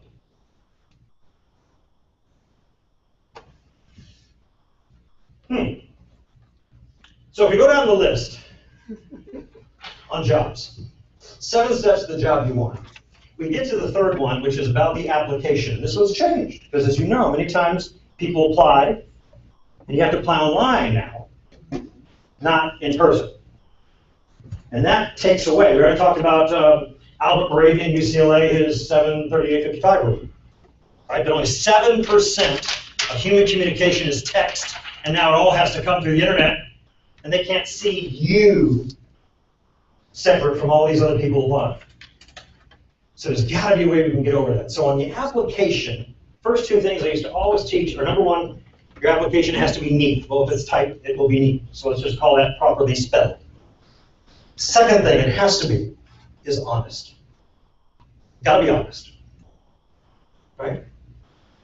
I remember the first time I taught this class, it was Catholic Charities, and I went over to the board, I said, it's got to be honest. So I was getting ready to write that on the board, and I heard in the background, I couldn't tell who came from, they said, how honest? And so I realized I had to address it, right? So if you have a felony or 3, and they ask for it, you got to put it down. And then the person said, yeah, but they'll never hire me. I said, well, what will they do when they find out? Fire you. Yeah, exactly. Why? Not because of the felony, but because you lied. Because now it's about your character, you're a liar. Dang. Yeah. But this is hero school. So I say when you have to divulge some information you're not proud of, you're afraid of, or haunting you, I say frame it just like a director of a movie. Frame it. What do you want them to see? Right? And if they say, so everybody convicted of felony, yeah, boy was I stupid then. Frame it. Boy was I stupid then. Stupid means you were heedless. Yeah, I knew better. Right? Even if it wasn't true, even if you were busted for something that wasn't your fault, right? Get blamed. Boy was I stupid then. Right? Kids, boy, get right past it and get on with your future. But the more you try to run from it, the more you start to compartmentalize and put yourself in this small little box until no one ever sees the real you, the part that needs to be out in the forefront. So, neat, honest, and then the third one on the application. I want you to print it. If you have to do it online, I want you to print it. I want you to, yes, send the electronic copy. If you suck with computer, you better be signing up to try to get one of those scholarships with Larson, because they have a fantastic way to get you computer literate very, very quickly. Okay. Print it, though, and I want you to take that puppy in to that business. And I want you to make friends. You'll never get to the CEO, but you will make friends with the person, maybe the receptionist. You don't even have to go to the. You just need someone there to fall in love with you. Just bring it into them and say, "Here, hi, what's your name?" And Lois. Oh, hi, Lois. Okay, so this is Lois, right? And then I would call her by name, right? And you're going to say, "Hi, I did fill this out online, but you know, I just adore this company. Can you tell me something about?" Are you going to ask questions? Tell me something. How long have you been here? Oh, yeah, I love it here. Well, thank you. I just wanted to drop this off. And now she likes you, to some degree. Then you're going to leave, and maybe today you're going to take from my private stash a thank you card And you're going to fill out this cute little flowery card after you get the proper spelling for her name. And you're going to fill this out to Lois. You're going to send it to Lois there and just say, thank you so much for taking time out for me yesterday. And you're going to sign it with your name, maybe put your phone number. Have return address on the envelope. You're not asking for anything. You're just valuing Lois as a human being. You know what Lois is going to do? She's going to be transformed from a human being into, you are John the Baptist. That's right, folks. We can't sell ourselves. That's why we need a John the Baptist. And now you've just created someone who's going to take your whole stuff all the way up to the manager at the top saying, I just met someone who I really think you should interview. Look, I'm worth more money. Okay. So that's what you do. That's it. You're done. So I want you to neat, honest, but print it and get your body in there and create a relationship.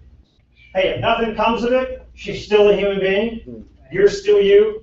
Just didn't work out. If you get into the interview and you're not qualified, great. Well, get this. If you get the CEO to impress that person, he'll pick up the phone. That'll be your John the Baptist. You'll be working before sundown. Okay. All right. So you follow that. This is you. Getting back in the game is going to take some heroic effort. Okay? I learned this, by the way. I learned this in high school. They had this President's Council on Physical Fitness. And they had like 10 things you had to do in order to get this chart thing. You remember that? Yeah. So they had the President's Council, and I was like kicked butt on 9 of the 10. And then it came down to jumping rope, and I was like Forrest Gump in an all-black choir. I was like totally uncoordinated. I was horrible. And it bothered me. So I told one of the teachers who happened to be a cross-country coach, I said, is there anyone that can teach me how to jump rope? And so this teacher, picked me up in the morning, 20 minutes before school when he came in. And he just sat there and he said, just do this, just do this, just do this. And for 3 weeks, I like struggled. And I know some of you guys are in Larson. And you know when you're moving from 4 words a minute, learning how to type. And now you're up to 20 or 20, right? You're struggling, but I'm telling you what, there's something that happens to us, and it's like ignition. We have a breakthrough. And it probably was about the 3-week mark where I'm like trying to jump. And then all of a sudden, where I was like trying to jump, and then just all of a sudden. And so don't let the struggle wear you out. Just keep doing it and just keep expecting the breakthrough. Okay? So there's some things you suck at. Don't be afraid of learning something new. You know, your brain will just adapt. So, 7 steps to the job you want. I have a little popsicle. Don't pass it quite yet.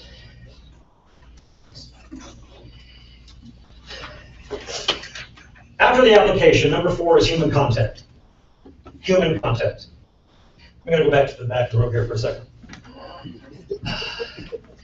Now remember what we found out over here in 3rd grade? We're already, 3 of the 4 of us are afraid of people we don't know. And now you've got to go meet one of those. And some of you, if you have some baggage, are sweating the baggage. And it's coming out of your face. And you think you're going to lose the job because of your baggage, but you're actually losing it because it's coming out of your face. So I want you to leave here knowing that, hey, character change, right? You learn something new, you're different, you set it aside, compartmentalize it over there, framed it this way. I want you to walk in as, I want to be here, you want me here, I might have some things to learn, but just come in confidently. And then when you greet that person, show gratitude, show the respect they're in that other position, and then you reach out your hand. If they don't want to shake your hand because like Donald Trump only wants to do fist bumps now, there's not enough hand sanitizer for him, he's going to turn into Howard Hughes. Right? Yeah. But if you reach out your hand and they grab it, but if they grab it, then it's just tight grip, 1 pump. Perfect, 1 pump. Just to reach out tight grip, 1 pump. Right? We go back here and reach out, who does it before you can? Reach out, just tight grip, 1 pump. Now, she didn't let me get the hand all the way in, so it squeezed too quickly. Perfect. There's something weird. You ever got a bad handshake? Yes. And you know it affected, so you're focusing on the handshake, not on what you're doing. Okay? So tight grip, one pump. Tight grip, one pump. Just one. Don't do no Alabama. Right? Certainly, don't do no gang signs. Right? Don't do something comfortable for you. Just tight grip, one pump. Obviously, if it's Japan, right? Just don't touch. Okay? But there's more to that because you've got what your handshake's doing, what your face is saying. Gratitude, right? You might have to practice in the mirror. You haven't been showing gratitude lately? Get your nonverbals going. Okay? And then I heard someone tell me they're trying, this is one of my classes, someone's trying to tell me how to do it. And they say, well, you got to maintain eye contact. Well, let's just pick a dude here. And another dude like me. Let me just maintain eye contact and see if we're going to have a fight or a sexual experience very soon. You see exactly what you're nonverbal? Right? No. Now, you don't want to maintain eye contact. You don't want to avoid eye contact. Okay? Don't make someone uncomfortable with the eyes. You know this, right? Unfortunately, it's just things have been taught by people who didn't think these things all the way through. Right? All right. So, 3 things in just about each of these steps, right? So we talk about connecting with the person. You got to have the right handshake, right? Make sure it feels comfortable for them. And then, of course, your face, all your nonverbals are saying, I'm interested, respectful, so grateful to be here, looking forward to working for you. Let that all come out nonverbal. Right? And then in terms of the eye contact, if they look uncomfortable or whatever, don't make them look uncomfortable. Look off and say, wow, that's great over there. Just to do something to make them more comfortable, to be honest. Good? And by the way, we talked about becoming what you learn and becoming one of the 81% who are afraid of strangers. There's a way to overcome it, but in time, and it just happens to be, introduce yourself. That's the antidote. The antidote to the fear from kindergarten is introducing yourself. If you don't do it, you know how that fear is real, and it comes over you, right? You're in an elevator, people you don't know come on, and you start to rock back and forth. Your hands get sweaty, you're looking all over, reading the sign, Otis capacity 12, 2,200 pounds. Right? So don't let that stuff take over your biology and then you start to smell. Fear has a smell. I want you to just immediately come in and say, hi, I'm John.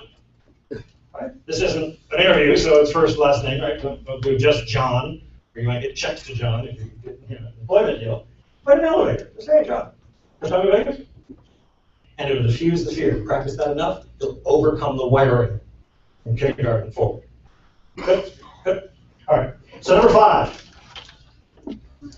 Number 5 gets us to the interview. We've talked about this as Hero School, and you're on a journey that involves you being a student to become what you really want. And students don't give answers as often as they ask questions. You do know stuff, but this is not the place to tell people what you know. In an interview, they're going to ask you, what do you know? And you're going to be tempted to tell them. I don't want you to. I want you to ask at least as many questions as you give answers. Right? I want you, if they say, so why didn't you qualify for this job? I want you to reply with a better question by saying, well, you, sir, have all this expertise in the company. Can you give me a little more background on the kind of people you had there, what you're looking for, right? To see that if I'm the right person for the job. Right, look how you defer to my expertise. One of the 2 fears I hear from entrepreneurs, smaller businesses, here's their number 1 fear for hiring anybody. And I would say, hiring you, here's the number 1 fear. Will you show up when you say you will? The number 1 fear. Entrepreneurs want you to work for them. They just are concerned that you won't show up when you say you will. You can work on just that one thing. God. 1,000 businesses are open to hire and actually take you on in some sort of partner fashion based on what you can produce. So the other thing, though, is as we're talking about this interview and the question, larger companies are concerned that you'll be insubordinate. And you know what insubordinate means? Argumentative. Yeah, argumentative, talking back, in that time. Didn't we define this in the morning, but we called it something else? Lack of respect. The opposite of Forrest Gump. Run, Forrest, run. I shouldn't have to run. Heedless. Heedless. Insubordinate is knowing that that person or this policy is above you, and you're not respecting it. Knowing to do good and doing it not. How funny is it that stupid, foolish, sin, and insubordinate, all the same thing? That's one less thing. So we're just concerned you'll be insubordinate, and by asking a question in an interview, you immediately diffuse the ability to be insubordinate. If all you do is talk about you, I might be threatened. Right, we're going to get you some nice clothes. When you sign up and fill out that survey and you have your first job interview, you're going to get some nice clothes. We're actually concerned at the Student Center that the clothes you get are going to be nicer than the ones that the person interviewing is wearing. And you know how you'd feel, right? You're interviewing some guy over here and he's dressed in Armani and you can afford JCPenney, right? Right? So you're going to have to diffuse that somehow to show them, oh, yeah, I know I got these Cole Haans, but there's this great program or whatever, right? Diffuse it so they don't get all competitive and concerned you're going to try to take their job.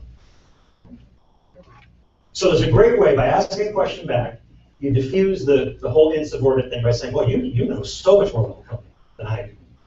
Now here's the best part, though, is I'm going to now, if he does this response to the question, I'm going to now respond to him with more information than any other interviewee received. I'm going to say, we're absolutely right. The last person was just not blah, blah, blah. He didn't do this. And now you're going to be able to respond by applying exactly what you are to exactly what that person's looking for. I've said, now my typing skills are not that good yet, but I've enrolled in Larson, so I'm going to be working and improving that right away. Oh, and he learns too? Wow. See, everything you say now with that framing makes you a valuable asset. Habit 6, or step 6 rather, the 7 steps to the job you want, is how to deal with rejection. There was a time, I haven't tested the numbers in a while, but there was a time when this thing was working 99 out of 100 times. Now, a lot of people would come up and say, well, it doesn't work. And I said, well, what did you do? He says, well, I applied here, I applied here, and I applied here. Can you guys decide, you guys already know why they didn't work. They didn't do step 1, decide where you want to work. Okay? But the thing works so well, but in the case that you're not qualified, just remember, it's not yet. You're not an engineer today, in 4 years you can be. So I want you to be thinking from school, not thinking from failure, end of the world. And I want you to start to convert anything negative into that formula where you act like a student, get a free expert, even if they tell you no, you have to develop, and try to convert what I'm telling you into exercises. So the only way I think to do that is when I tell you, sorry, just not good enough. Right? Now they don't say that, they might say, thanks for coming in. Well, then you know. Right? But what happens to your face and your nonverbals goes, oh, I told you it would work. Right? And then they say, phew, glad I didn't hire that person. Right? I know, I want you to put on your Batman mask. You gotta play the 2 roles. You got Bruce Wayne mask, right? Because Batman's probably his real nature. So put on the smiley face, but here's what I want you to know. I want you to reach out and take my hand, but I want you to let go. This is not tight grip, 1 pump. This is tight grip, don't let go. Perfect, good, good. All right. And here's where I want your face to say, thank you. Okay? I want you to say thank you.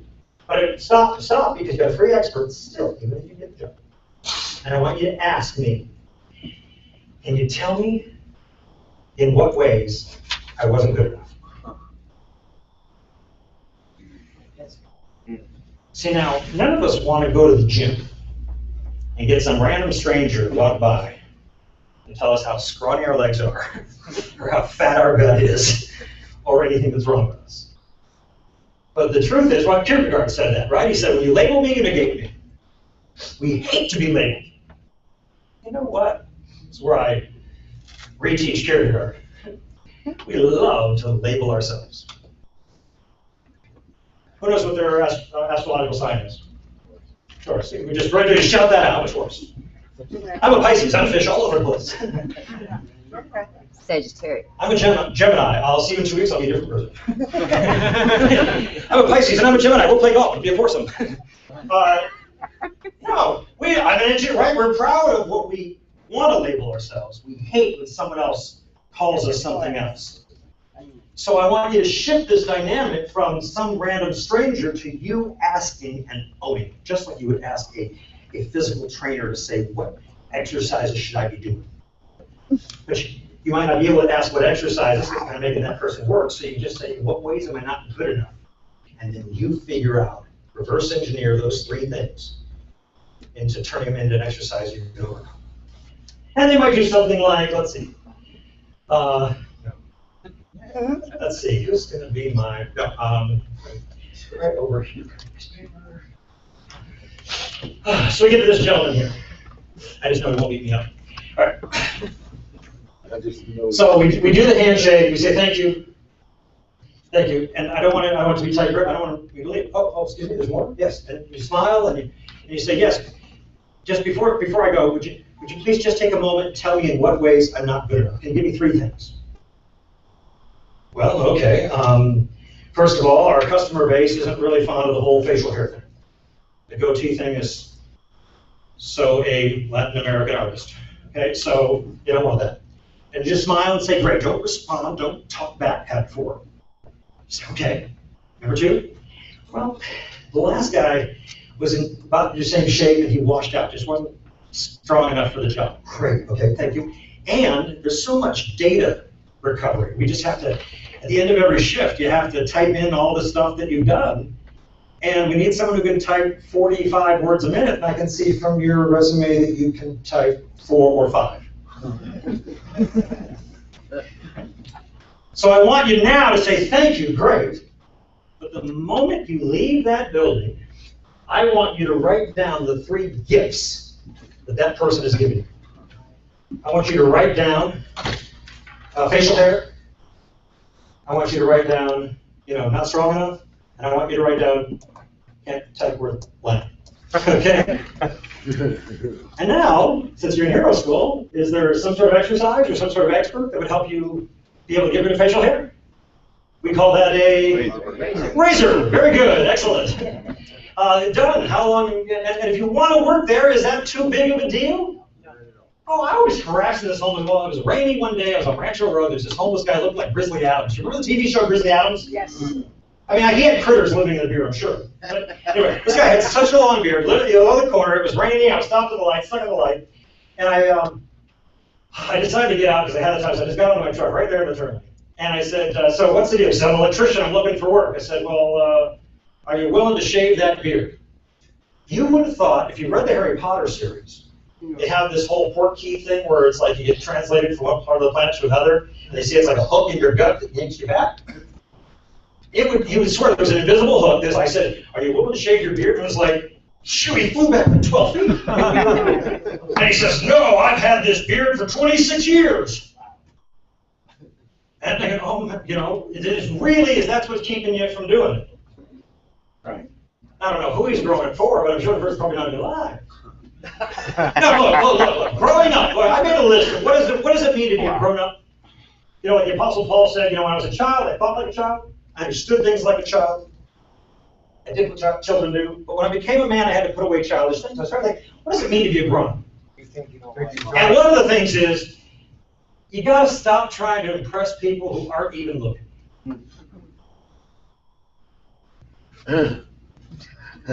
Who aren't even looking. I like that. So I recommend that if you really want to work there, and the facial hair is a barrier, get a razor. Okay? If it's not, go to Hot Topic.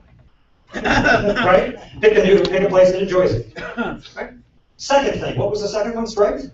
Shoot, I talked about the push-ups today. If you guys just did 20 in the morning, 20 in the afternoon, do 2, and then you can do 5, and then do change. Right? But as you do them, a month later you come back, be totally different. The third one, what was the third one? Can't type. Word shit. Well, I watched some guys who couldn't do that were in earlier hero schools sign up for Larson's training here, got a scholarship, and you know what happened? They're halfway there. They're halfway to 40, 45. What's the highest number so far? Speed that you've got? 107. 107. Some people have gone off the charts. 107. Jeez. Right? Let's just, So now here's what I want you to do. I want you to go back and practice those things, even if you didn't get the job, and I want you to at least become the person who never get turned down from that job again. But I still want you to go back 1 month later. That's plenty of time. Go 1 month later, come back, even if the interview opportunity's closed, and say, look, I just want to let you know, they're going to see how different you are. I appreciate all that you taught me. I obviously know to see that you're different with the face. They're gonna see that you're different build, and you say, and by the way, I got up to 55 words a minute over there at the Larson Training Center. You know what I would do if it was me and they told me that? I would fire the person I'd hired and hire you. I've seen you do it. Because I guarantee you, most businesses today are not employing the people they want. And they're certainly not employing the people that want to be there. And if you start with step 1 and you really want to be somewhere, my God, that's more than half of it. That's why it's so important for you to say, okay, I want to be here. I'm going to give my heart and soul to be in this place. That's what we want. That's how you build a startup. That's how you make anything work. We just have a generation of people that thought they went somewhere to get someone else's money. It wasn't working. So we got to do something the superhero way. Yeah, ask my question. Yeah, suppose like you've got this job search plan. On 6 days you can go to it. Every day you go out, find the companies you want to work for. But one of the companies you really want to work for, it takes volunteers. And you can, like the 6th day, you can. Well, if it takes volunteers, it's not a job. But I know, but you can. If they see you as a volunteer. Get in there. Well, I appreciate that, but did everyone getting a job there get on as a volunteer? Because maybe you're trying from the wrong approach. Isn't there a way to get a foot in the door? See, they can see how kind of employee you're going to be. And... No, that's one path, but I'm just saying, if they've hired other people who didn't volunteer first, then there's another way. Remember, your job is to think there's got to be another way. Don't try to talk, don't try to convince yourself that you did everything you could, and it won't work. Remember, September 11th happened for everybody. Katrina happened for everybody. You can't change the fact that there will be more hurricanes hitting the Gulf Coast. You can't. All you can do is build a house with a foundation that doesn't get washed away next time.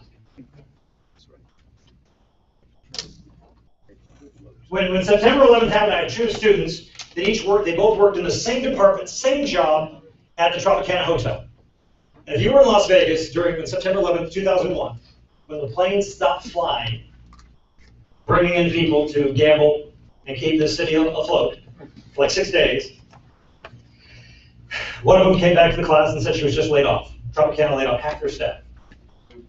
And I said, gosh, I'm so sorry to hear that. Well, and she said, oh, I'm good. I saved. I did what you said. I saved, invested, and did the thing on the back page. I said, great, great. I said, how's your friend taking the news getting laid off? And this woman said, well, my friend didn't get laid off.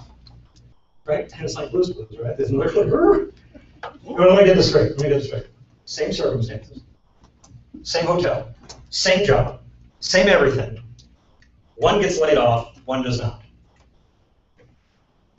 You don't have to be Sherlock Holmes to realize that the one who didn't get laid off knew something and was doing something the other one didn't do.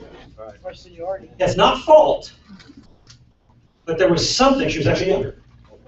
Then there less time. But she was doing something else. Was it driving more business to her table, right? Right? Was she using more of her nonverbals? Whatever it was. It's to figure out that so that you guys are the ones who, as long as that company still has employees, you're the ones still there. And that's the type of character goal I recommend setting. Right? Because this world is becoming, Barclays Bank overseas just let off 17,000 investment bankers. Right? One month we're yelling that they're making too much money in the stock market. The next month they're laying off 17,000 of those rich bastards with MBAs. But see, the truth is, it's just the only way to do it is to build a character. Say, who do I need to be, not to be the one that's laid off. Right? Again, no fault. That's what they have to do to stay in business. Right?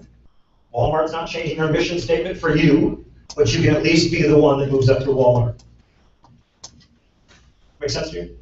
My step 7 on that, by the way, and please just go ahead and pass these. I'll take a half a step. I'll pass these down here, you can take a look at them. But step 7 is just move up. Just move up. And the best way I know to move up, ladies and gentlemen, best way I know to move up is anticipate what someone, your superior, is about to tell you and do it before they ask. Because as long as they have to continue to tell you every little thing they want, there's still a reason for someone above you. But you remove their need if you start doing anticipating and move up and do it without them. They'll probably even just eliminate their position and put you in charge. And those would be the steps. Okay, now we're passing out handouts, and this is the portion of our program where we have a short Q&A.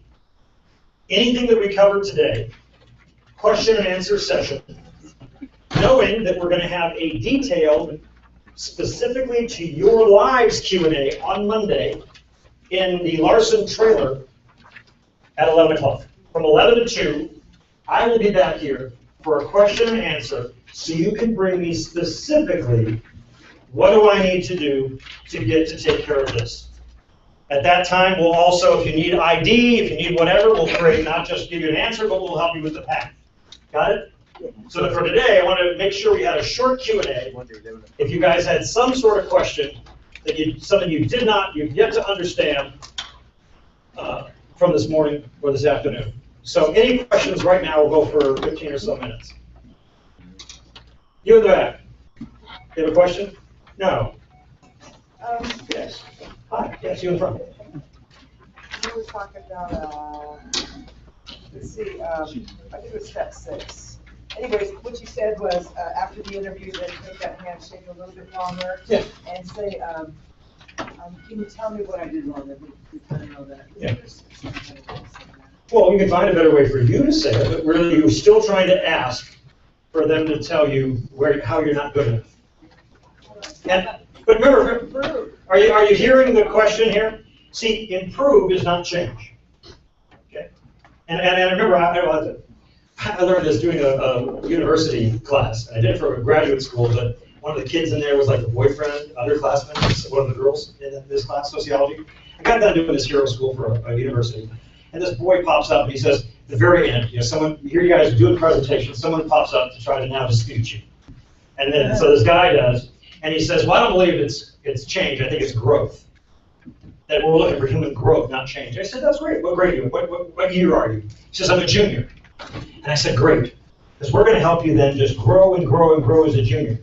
And when you're a 45-year-old junior, you're gonna realize you needed to change into a senior, and change into a graduate, and change into someone employable, right? And change into an earner and a homeowner, right?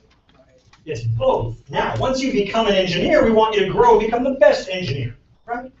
But it's both, but without the change, right? So your terminology is kind of important, and I'm telling you what, if you lay it out like, hey, can you just tell me in what ways I'm not good enough? They'll laugh. And that's such a pressure breaker. They'll just like laugh, really? Yes, please, be honest. And just make it fun. Use your personality to go with it. Just diffuse the whole tension. They say, no, and you know what they'll do? They'll say something like this. They'll say, I love you. Okay. Yes? You said Monday at what time? 11 o'clock. From 11 to 1. This Monday? This coming Monday. Here. 11 in the morning till 1 p.m. Here in Learning Village at the Larson Training Centers trailer just opposite where you had lunch.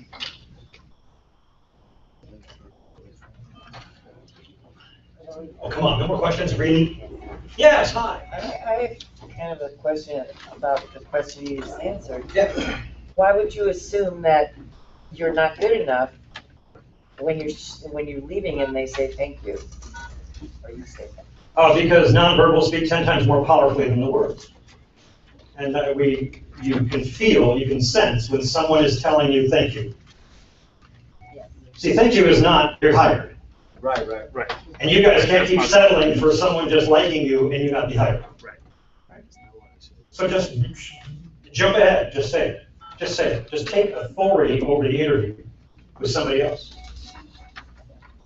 I've been to lots of interviews, and Well, we're not gonna make the Right. decision until next week, kind of thing. Sure, right. Are you hearing yourself right now? I have been to lots of interviews. I'm teaching 7 steps to get the job. I do not want you to become professional applicants or professional interviewers.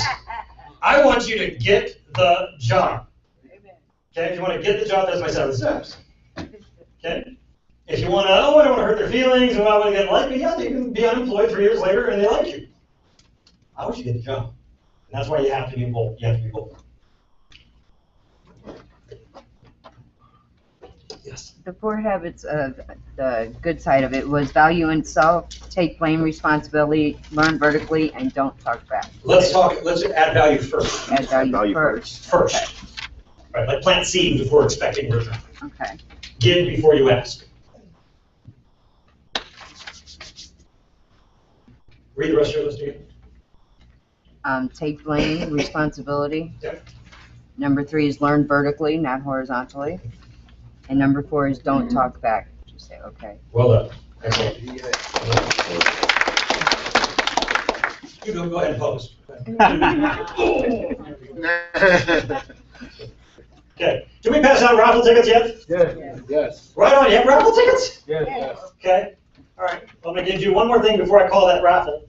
Could I have our agents bring up the screenplay books and start passing those out? And now again, if you get a notebook and you don't like what it looks like and you see someone else who has what they have, just jump on them and take it. No, work out the deal to pick the one you want, but I need to first explain how this works when you get it. So ignore the people passing them out and look, all eyes on me for 1 minute. Got it? You're going to get a folder that looks like a typical 70-page folder, spiral-bound notebook. This is your new screenplay. They call the movies written screenplays. In the real screenplay, each page is 1 minute. In yours, it's 1 day. Okay. How we write a movie is we start on the back page, and we write down who we want to be 6 months from now, a year from now, 5 years from now. And I want you to write down things about your future character. I type 60 words a minute would be a good one to write down here, right? I have my own apartment, right? I want you to write down the type of character you want. I have a great job doing this, okay? Are you still focusing on me, or are you focusing on the sweet agents dropping off stuff in front of you? A little bit of both. You multitask, right? Okay, great. Then go to page 1, and before you leave here today, your very first page, write down who you are today. Write down some of your strengths. Write down some of the things you suck at. Write down some of your obstacles. Okay? Write down some things you're incomplete at. Write down some things you've already accomplished. So this is like you starting off the movie as who you are, Happy Gilmore, with a great slap shot. And on the back page is you writing down, now I can putt, right? Now I can get sponsored by Subway. Are you understanding this? I don't even know why I'm here. I should just do video. Okay, good. All right, great. So this is your screenplay exercise. This is for you. But the last tip is this. Every night and every morning, you sit down and read what's on your back page. And you remind yourself of where you're headed. So that every day, you use another page to write down what step you took to get closer to it. Right? This might be Monday, the Q&A here. It might be then to go make a couple calls. You say 6 months later? Could be 6 months, but you could map it out to be 2 years. Depends on what you want to do. It's up to you. These are your movies. As you know, some movies span 6 months, some movies span 2 years. I'm going to go 6 months. Or 12 Years a Slave, right? Some movies are different. 2 years too long for me. Okay, pick what you want. Someone was telling me that they were very close to finishing a career.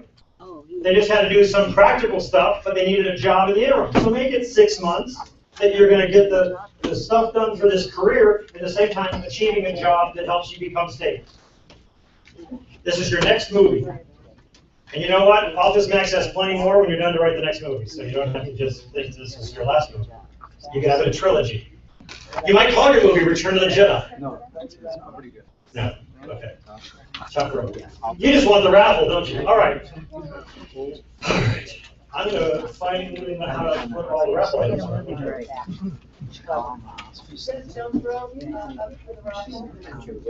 Oh, that's a good question. There is. Yeah, question. Yes, you had another handout that you mentioned before this. I did. Yeah. You want it? Good. Okay, good. I put the raffle items out here already. Sorry, is that Billy? So.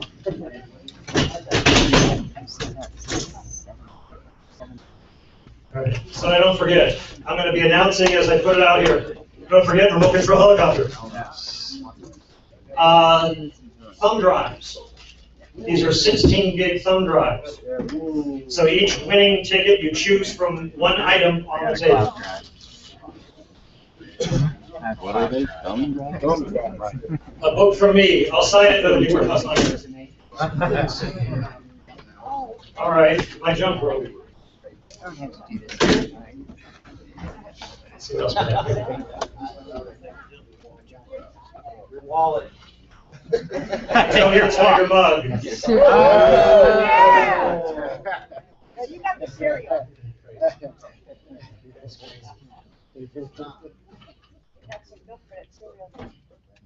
Some pretty good sports bottles, insulated sports bottles. Or, as we like to call them, sippy cups.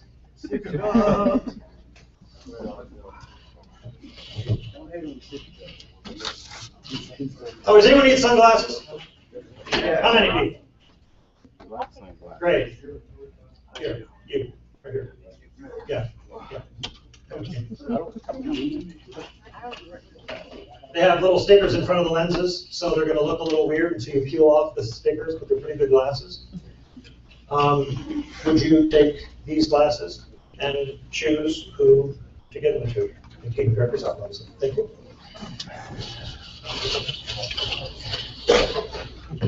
Okay, got the backpacks.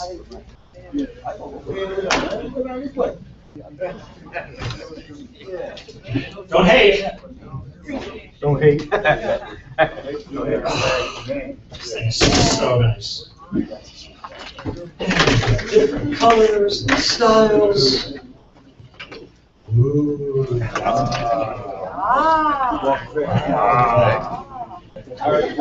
You will never be hit at night.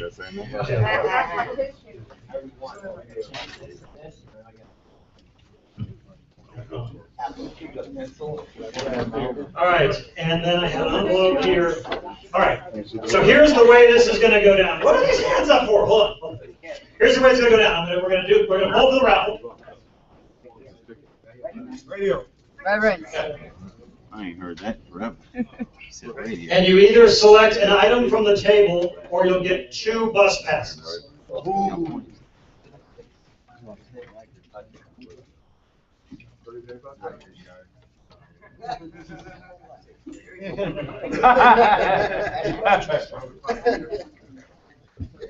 The question to ask would be, what type of bus pass? Right?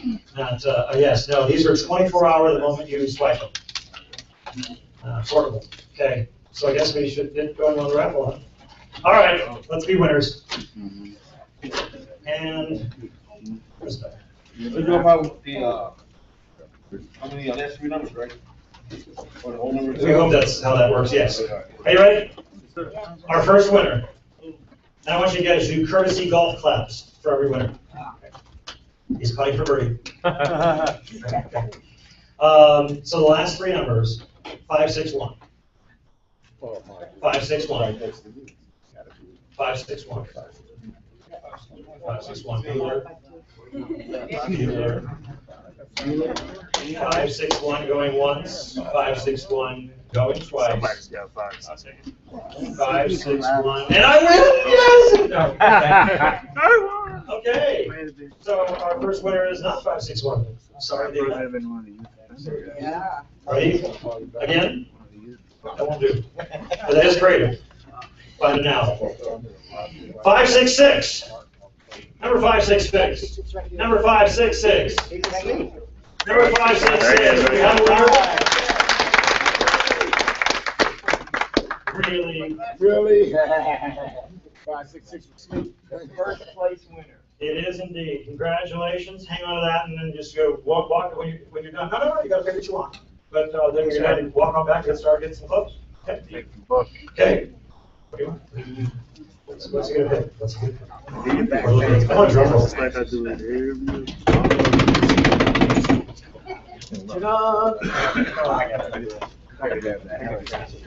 I'll take it. You won. You're the first one. Congratulations. Just pass it on after you get a card. All right. 604. 604. Whoa, how about that?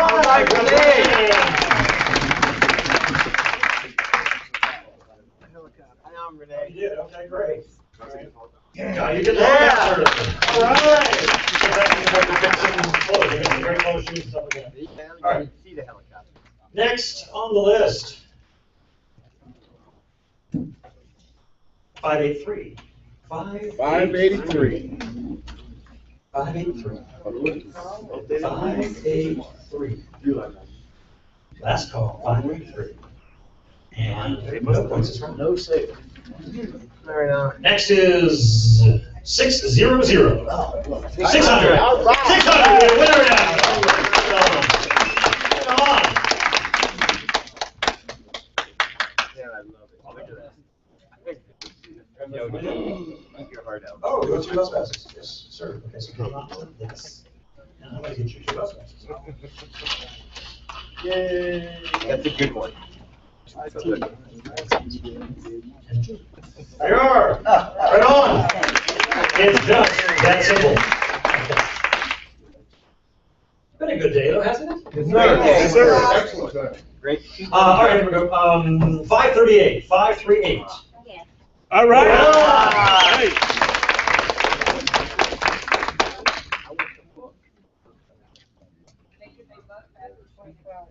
Yes, as soon as they get from here, go straight to the back and start working on clothes. 538 it is. So there you go. And pick something and then wander back and see if we can find something that our fashionistas. There you go. Yeah. You got it. I should be giving them money.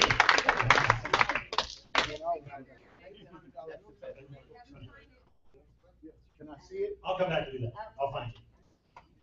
Next one is 569. 569. Oh, that's All right. right. Keep an eye on him. I'll grab a couple. All right, Edge. Jackpot. There you go. You bet. Close the phone. Score. Whatever you want to be. 601. 601. 601. I didn't hear something. All right. It's Rick. Is that what you're saying? Lovely. Yeah. Oh.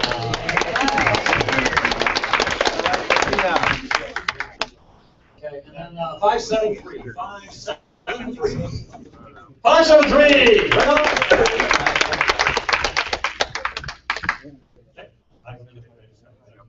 Let's take everybody else here. Action stages. Are you ready to go faster? You guys just okay. 590. All right.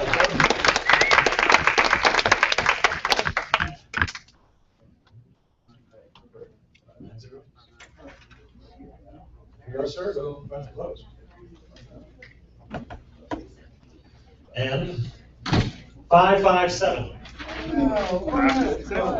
557. It is. There we go. Come on. Can you make the turn? 2 bus passes, sir. Oh, All right. give me the bus pass handler right over. Great. Oh, and that's for your clothes. Yeah. All right. So the germ broke 3 thumb drive. You guys know what a thumb drive is? Yes. Yeah. Who doesn't? I don't. These are like portable hard drives. So what you can do is transfer information, keep your resume, all your documents on this, and then put it into someone else's computer and see some fast data storage, file transfer. He told me what it was. 597. 597. Yes. Oh,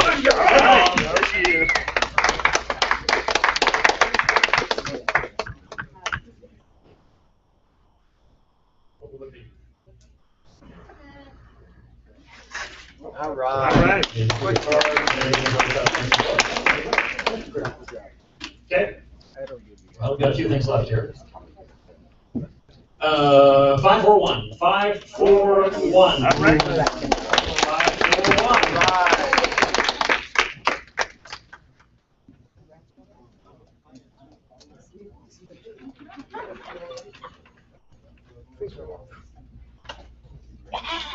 This is like, what's that TV show with the? No. Oh, no. It is.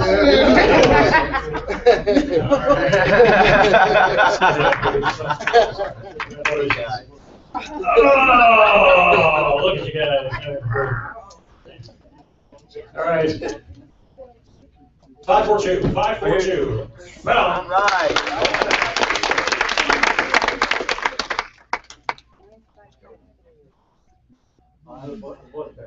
okay, right there, and I'll just check this, and then you're gonna go get some clothes.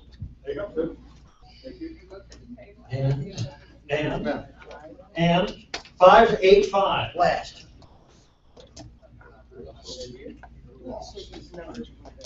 Okay. 583.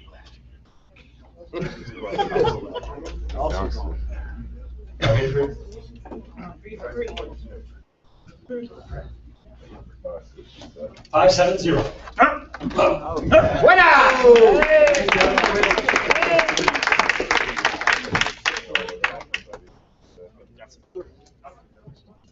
Okay.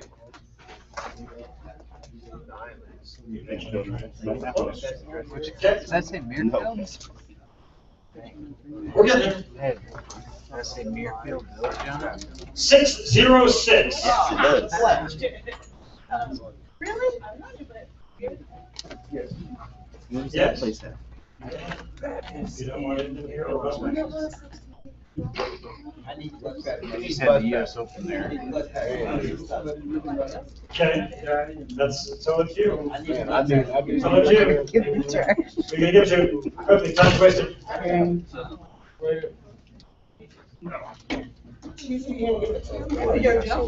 Oh, this just takes so long. Here, I'll take that to the office. See something over there, or for somebody else to make it. Right. All right, 575. 575. 576.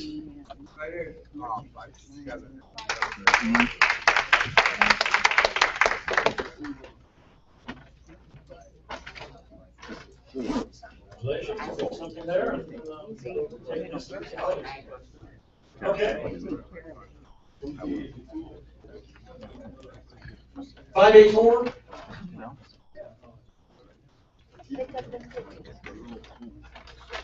Five 9-8. All right.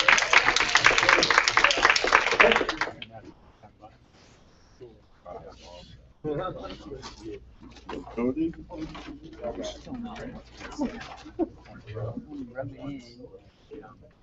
Put your jaws in it.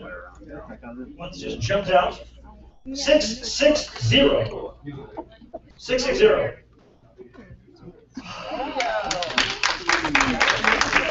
I have a new backpack for you, but not today. 660. Look at you. That's, we were, yeah, you're in the color.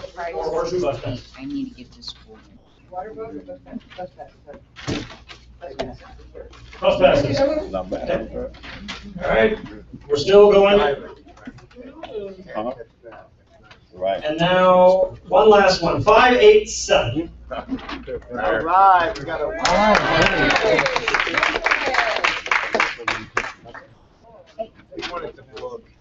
Dave. Okay, now. Bus pass it is. 2 bus passes.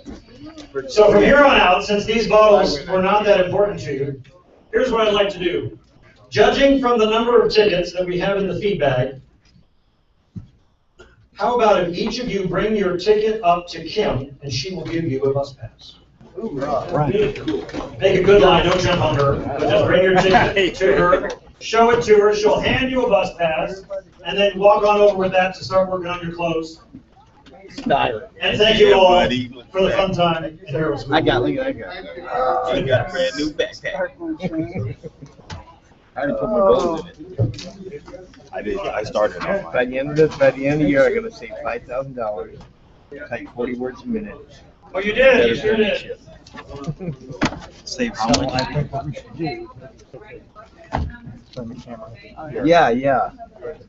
Get everyone getting bus tickets too. Oh, they're all gonna make their way over here.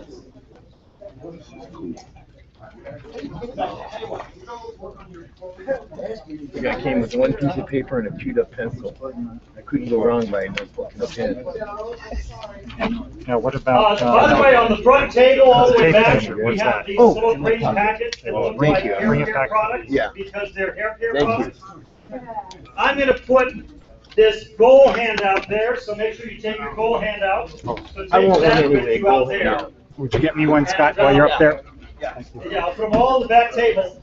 And then I'm gonna ask that after you grab some stuff, we've got the survey to fill out and to sign up if you want the scholarship to go through Larson Training for career training. I'm already there.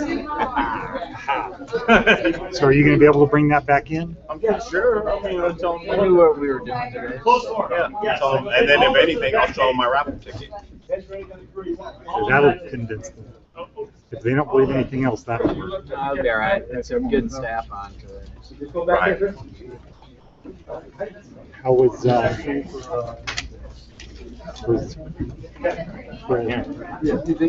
I get some clothes, Dave.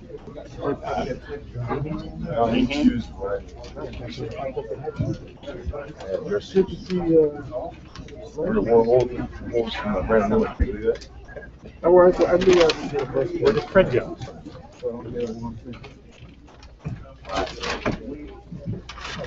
Yeah. Oh, yeah. Yeah, well, I think this is the one that I wanted to,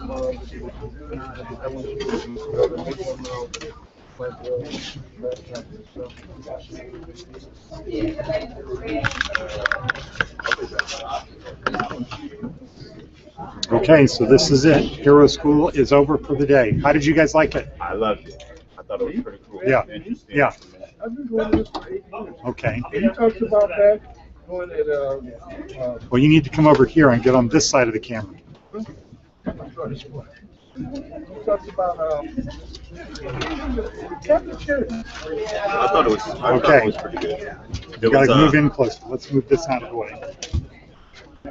A lot of good information, the four things that he had. The one I got more was the vertical. Okay, vertical learning. Yeah, instead of doing this, when you learn it from, but Okay, that was really good. Good. So Billy, come on over here. You're Brad here, huh? Please, I've been, Okay, so what do you think of Hero School? You've been going for 8 years? yes, I was one of the originals back at Catholic Charities. I've been doing this quite a bit. Has it I changed? actually have actually, I like how he keeps it fresh. Yeah, I've seen probably 50 of these, and he does. Wow. Somehow, I got 2 for me. Okay. A bunch of them. he somehow manages to keep it fresh. Somehow. Yeah. Oh, yeah. Well, doing the same, he gives pretty much the same good gonna information, email. but he's able to make it a little bit fresh. That's him. We're gonna email him this link Oh, so we can got see it. the YouTube video. Okay. So what did you think, Rob? I thought it was pretty good. First experience with it. How was it, Billy, compared to other events that he's done? Was there anything different? My bad. Well, I figured. Okay, Marion, what did you think? I've been Yeah, he does. Are they unique each time? Or they kind of... That's what I'm saying. Yes, he somehow makes it a little bit different. But I've never fallen. I mean, you would think. I mean, just when I was having a problem with my bladder and falling asleep, I've only fallen asleep one time, and that's because I had no sleep at all the day before, and I kind of nodded a little bit. But he manages to keep it going. Good. Keep your information fresh. Huh? Whoa, it's good.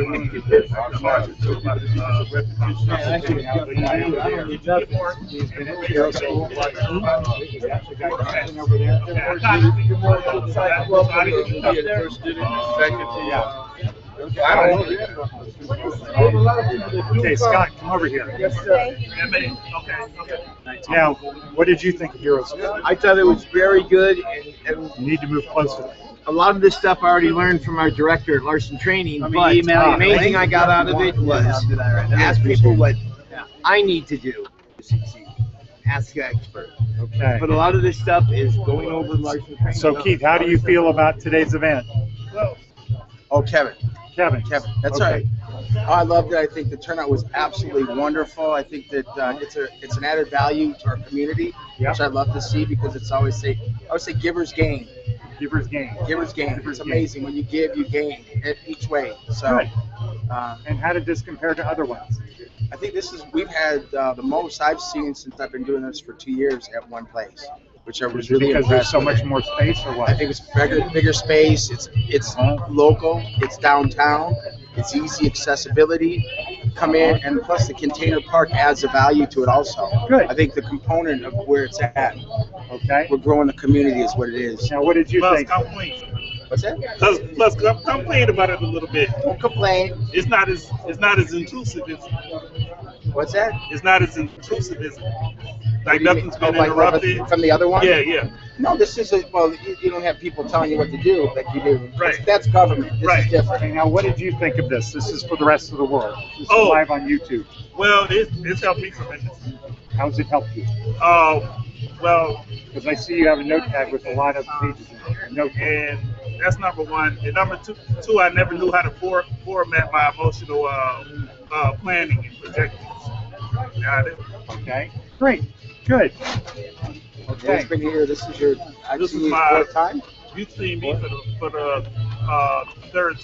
third or fourth time. Because you were at the last one. That was the third. There you go. Yes. That's number one is showing up. It's just the start of coming down, and the journey is going to be sweeter too. Just writing about that yesterday in my notepad. Right. I say you have to have action now. Action is your biggest step. That's coming. That's coming. Real close. I gotta get it down first. Okay. Yeah. I guess. Like they say, faith without works. Guess what? Tony. Right. Now, is the microphone set up if we can get people before they leave to clean up their, that would be great. How you doing, buddy? How about yourself? Yeah, how you doing? Yeah. Okay, so here is the This has been nothing but a positive. getting food. I mean, Okay, ladies and gentlemen, make sure when you're out and around, pick up your stuff, keep it nice and clean, because when you came in this room, it was nice and clean. So be a good steward and make sure everything is good, items are picked up, all your Okay. trash, your bottles that you have, please pick up after okay, yourself. that's it. It's a wrap. Great day.